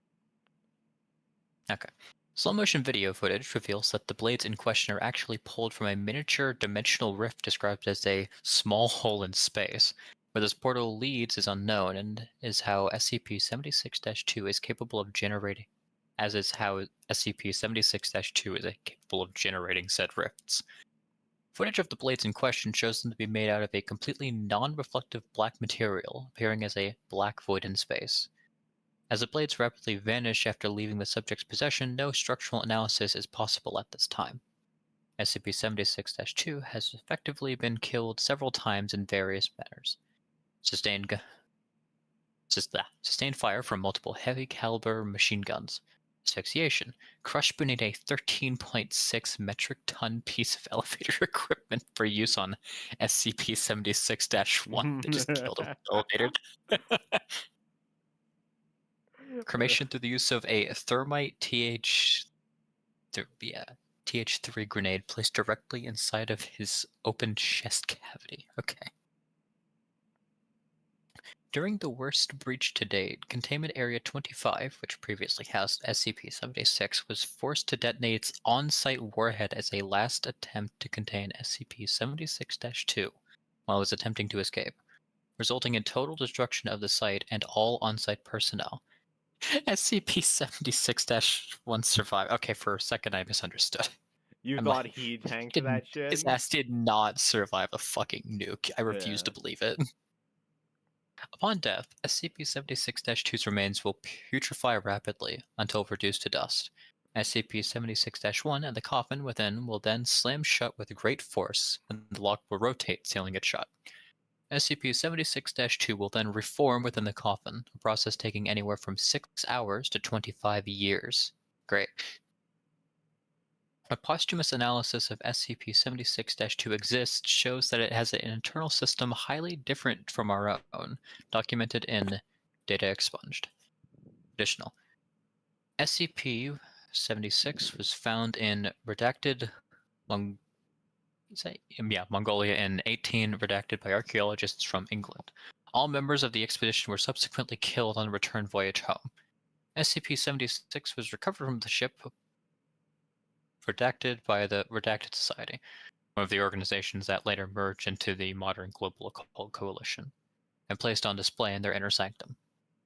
SCP-76 remained in storage for redacted years until SCP-76-2 became active and escaped on redacted. God, I love dates in the SCP Wiki. Mm-hmm. The reason for SCP-76's activation is currently unknown, but it was at this point that the keys to the outer shell were lost. A massive manhunt lasting over 3 years and redacted took place until SCP-76-2 was incapacitated by redacted, killing it and causing it to reform inside SCP-76-1, by then retrieved and secured by agents of the SCP Foundation. Subject was in custody for 3 more years under constant supervision and was terminated whenever it became active, although it occasionally was able to escape for short periods of time, often due to security breaches caused by attacks from other organizations. The Foundation's death toll due to this was redacted. After the last incident, the current procedures regarding SCP-76 were implemented, although they are updated regularly with the increase in technological standards. Incredible. And there's an addendum. Christ.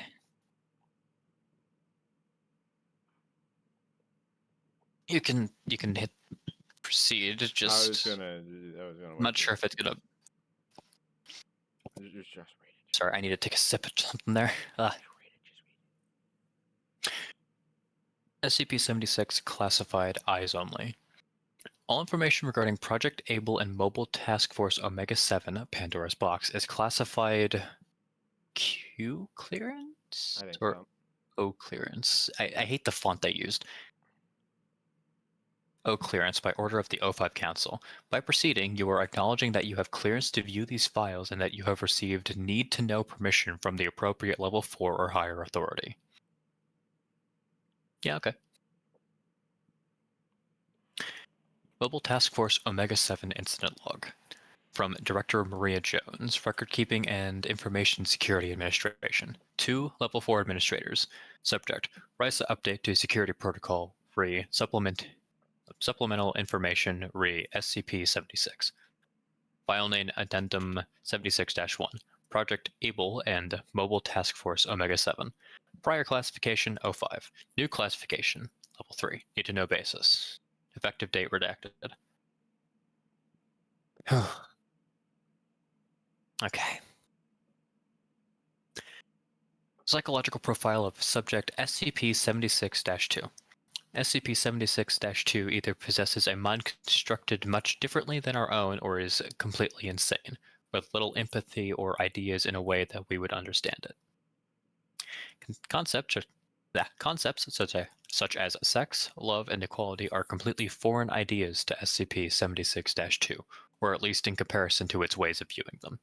Subject has shown that it is completely disinterested in sex, barely differentiate. I'm so glad that we are taking the time right now at the start of this file to say you can't fucking stop asking me.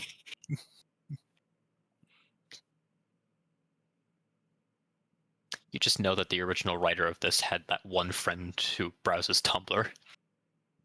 Sorry, I Subject has shown that it is completely disinterested in sex, barely differentiating between genders except as a form of visual identification. Also, while subject has admitted greatly to enjoying the act of killing, causing pain, either emotionally or physically, holds no attraction to it. In short, a perfect sociopath. Intelligence tests have been wildly inconclusive when applied to SCP-76-2, and no accurate result has yet been obtained. This may be due to the alien thought processes of the subject. SCP-76-2 has, however, shown that it has great knowledge of human anatomy, although in a highly violent context. Military tactics of open warfare, metallurgy, and, strangely enough, the care of livestock. Subject has knowledge of several languages, including English, but most notable is its knowledge of several dialects of ancient Sumerian, which seems to be its preferred language. SCP-76 has nothing but contempt for human beings, with one exception. It seems to hold a wary respect for those for those it acknowledges as its superior. This was discovered when Agent Redacted, an agent who had previously had a large amount of experience with SCP-76-2, did not appear once it escaped. Subject seemed distressed, asking several personnel where Agent Redacted was hiding. When it finally did learn the fate of Agent Redacted, killed as collateral damage in an airstrike intended to halt the advance of SCP Redacted, SCP-76-2 stopped its rampage and allowed itself to be escorted and restrained. Subject was then interviewed on the sudden drastic change in its behavior. So how do we want to... Who's... Do you want to be the doctor?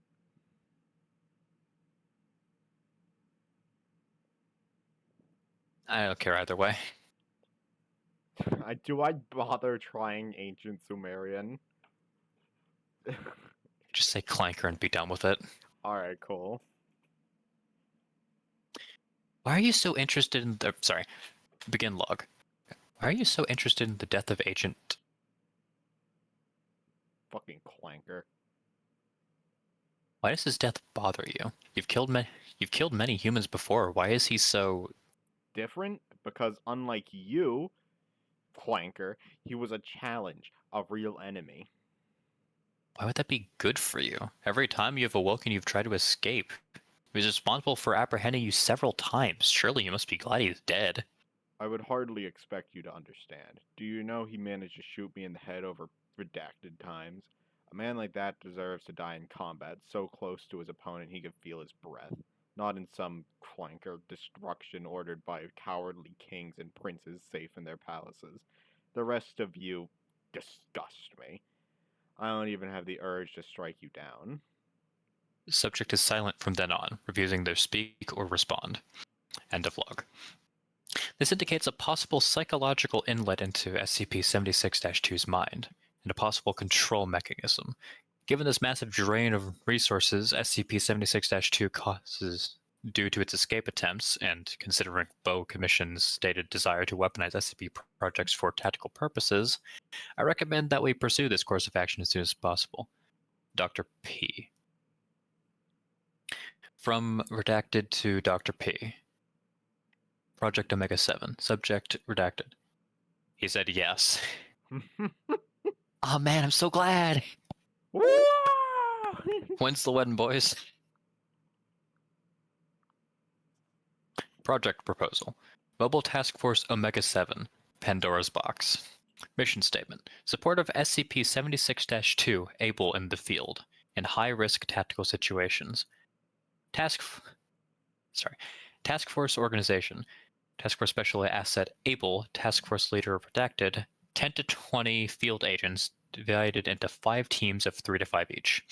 Members of the team are to be personally selected from elite field agents by Subject Able himself in order to maintain a smooth relationship between the artifact and the mundane elements of the task force. Security protocols. SCP-76-2 Able is to wear a device attached to the neck that, if triggered or tampered with, will immediately detonate, terminating SCP-76 by way of complete destruction of the spinal cord, trachea, and all major blood vessels in the neck. Jesus Christ. Okay. A tracking device has also been attached to SCP-76-2's person. It is to refrain from killing unless ordered to do so, and it is to avoid causing damage to the organization's facilities. Armament and equipment. Team members are to be armed and equipped in accordance with MTF doctrine. As Subject Able has shown no inclination to use firearms, or in fact no understanding of their use or tactical implications, he is instead to be armed with one or more edged weapons of his choice. Addendum. For God's sake, redacted, find these guys something to do. Able's getting bored, and he started putting his team through live fire exercises. They get bullets, he gets training weapons.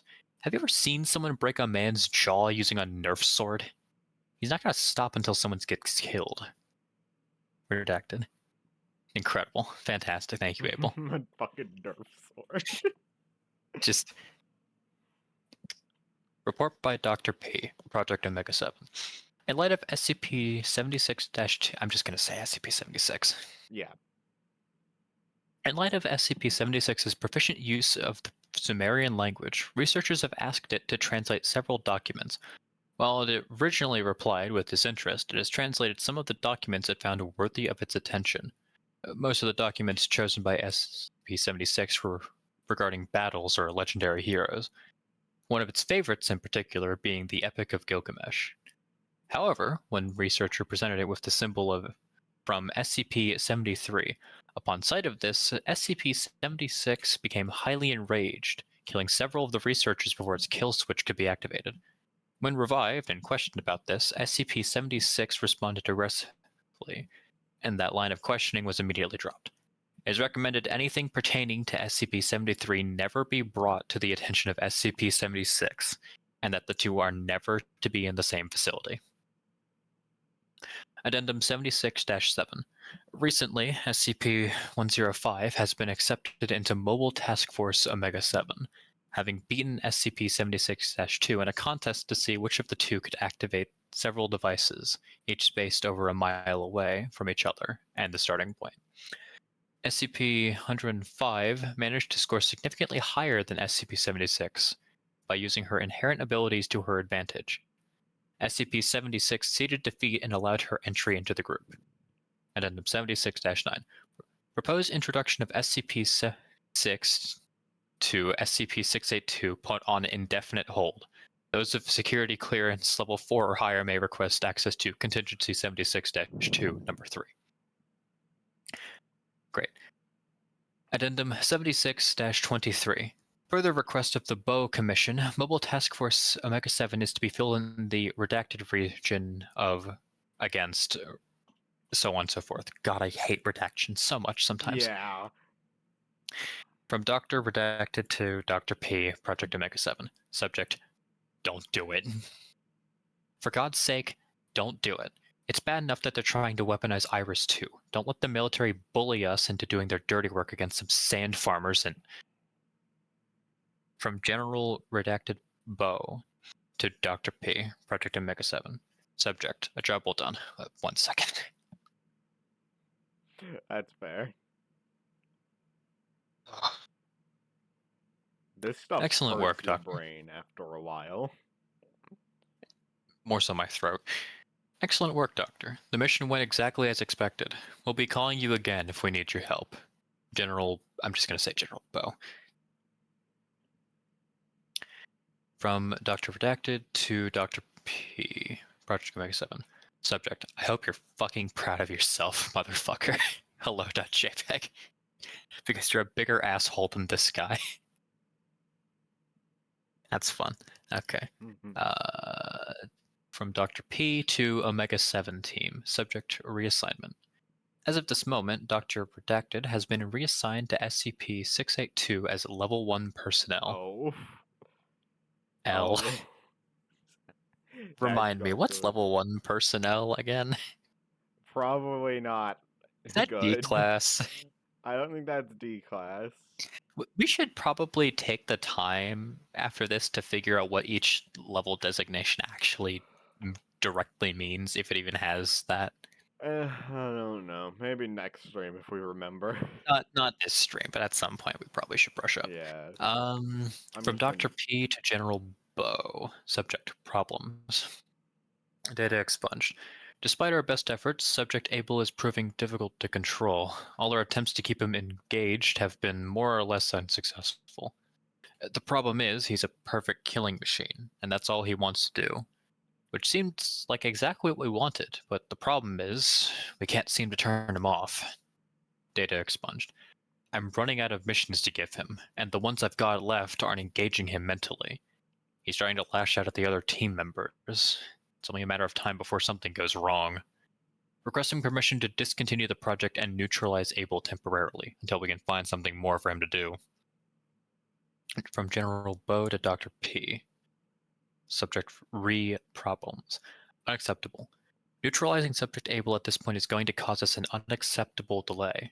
We'll have another mission for you within a couple of weeks. All you have to do is keep him busy until then. Send him on vacation or something. From Dr. P to all staff. Subject alert. This is an automated message. SCP-76-2 has disabled the explosive collar failsafe and gone out of control. All staff to high alert. Further requests as events warrant. From Automated Defense System Containment Area 25 to all sites. Subject, final option engaged. This is an automatic message. Do not reply. Thanks. As of redacted, Containment Area 25 has engaged its on-site nuclear warhead on 10-minute cooldown. From O5 command to all sites. Subject, Containment Area 25 final option response. As of redacted, Containment Area 25 has been destroyed by detonation of its on-site nuclear warhead. Sites 67 and 68 are to activate the FEMA protocol and secure the location as soon as possible. Official cover story will be released by RISA to all personnel once drafted. Revised Psychological Profile of Subject SCP-76-2. SCP-76 either possesses a mind constructed much differently than our own or is completely insane, with little empathy or ideas in a way we would understand it. Concepts such as sex, love, and equality are completely foreign ideas to SCP-76-2, or at least in comparison to its ways of viewing them. Subject has shown that it is completely disinterested in sex, barely differentiating between genders except as a form of visual identification. Also, while subject seems to greatly enjoy the act of killing, causing pain, either emotionally or physically, holds no attraction to it. Intelligence tests have been wildly inconclusive when applied to SCP-76, and no accurate result has yet been obtained. This is due to the fact that no communication is possible with the subject when in its rage state. Subject displays knowledge of several languages, including English, but most notable is its knowledge of several dialects of Ancient Sumerian, which seems to be its preferred language. SCP-76 has nothing but contempt for human beings and will kill them on sight. No communication is to be attempted with the subject. Alright. Yes, give the murder robot a vacation. I'm sure it knows what to do with a vacation. Give it a vacation. Just to give it a vacation. It's that simple. Why don't you just What give part it a of vacation? What part of Hunt Monster do you not get? What do you mean collect endemic life? What? How? What? Do you think it would have been solved if they just gave him video games? Fuck no. I mean, he might have been occupied for a while if he was given the task to hunt down fucking Miyazaki, I guess, but Do you think he would view like even video games as a challenge, or do you think he would just shout at the screen like, "I don't do this fake shit. Give me a real dragon"? unless you are willing to put Kazuma Kiryu, whoever the hell he may be, in front of me, I do not care. Alright, well, that'll be the end of stream for today. We did make some significant progress. I think we started at 58. Yeah. Ah, shit, we're approaching old AI too, so this is still gonna be a, That's a pretty good We're amount. in a really nice, like, little niche of, Yeah, we're SCPs. getting Oh some, shit, a Red like... Sea object is coming up in a Oh my couple as god, well. this one's I like this one. This one I remember, like... Yeah, we're in, like, a... Oh! Hey! Yeah. Yeah, I think the first 100, save for a couple rough ones, is honestly Oh pretty my solid at this god! point. Oh my god! Quick, Paul, get it. Anyways, yeah, that'll be it, I guess. That'll be it for stream today. Goodbye, chat. Goodbye. Goodbye. I hit the button, but nothing happened.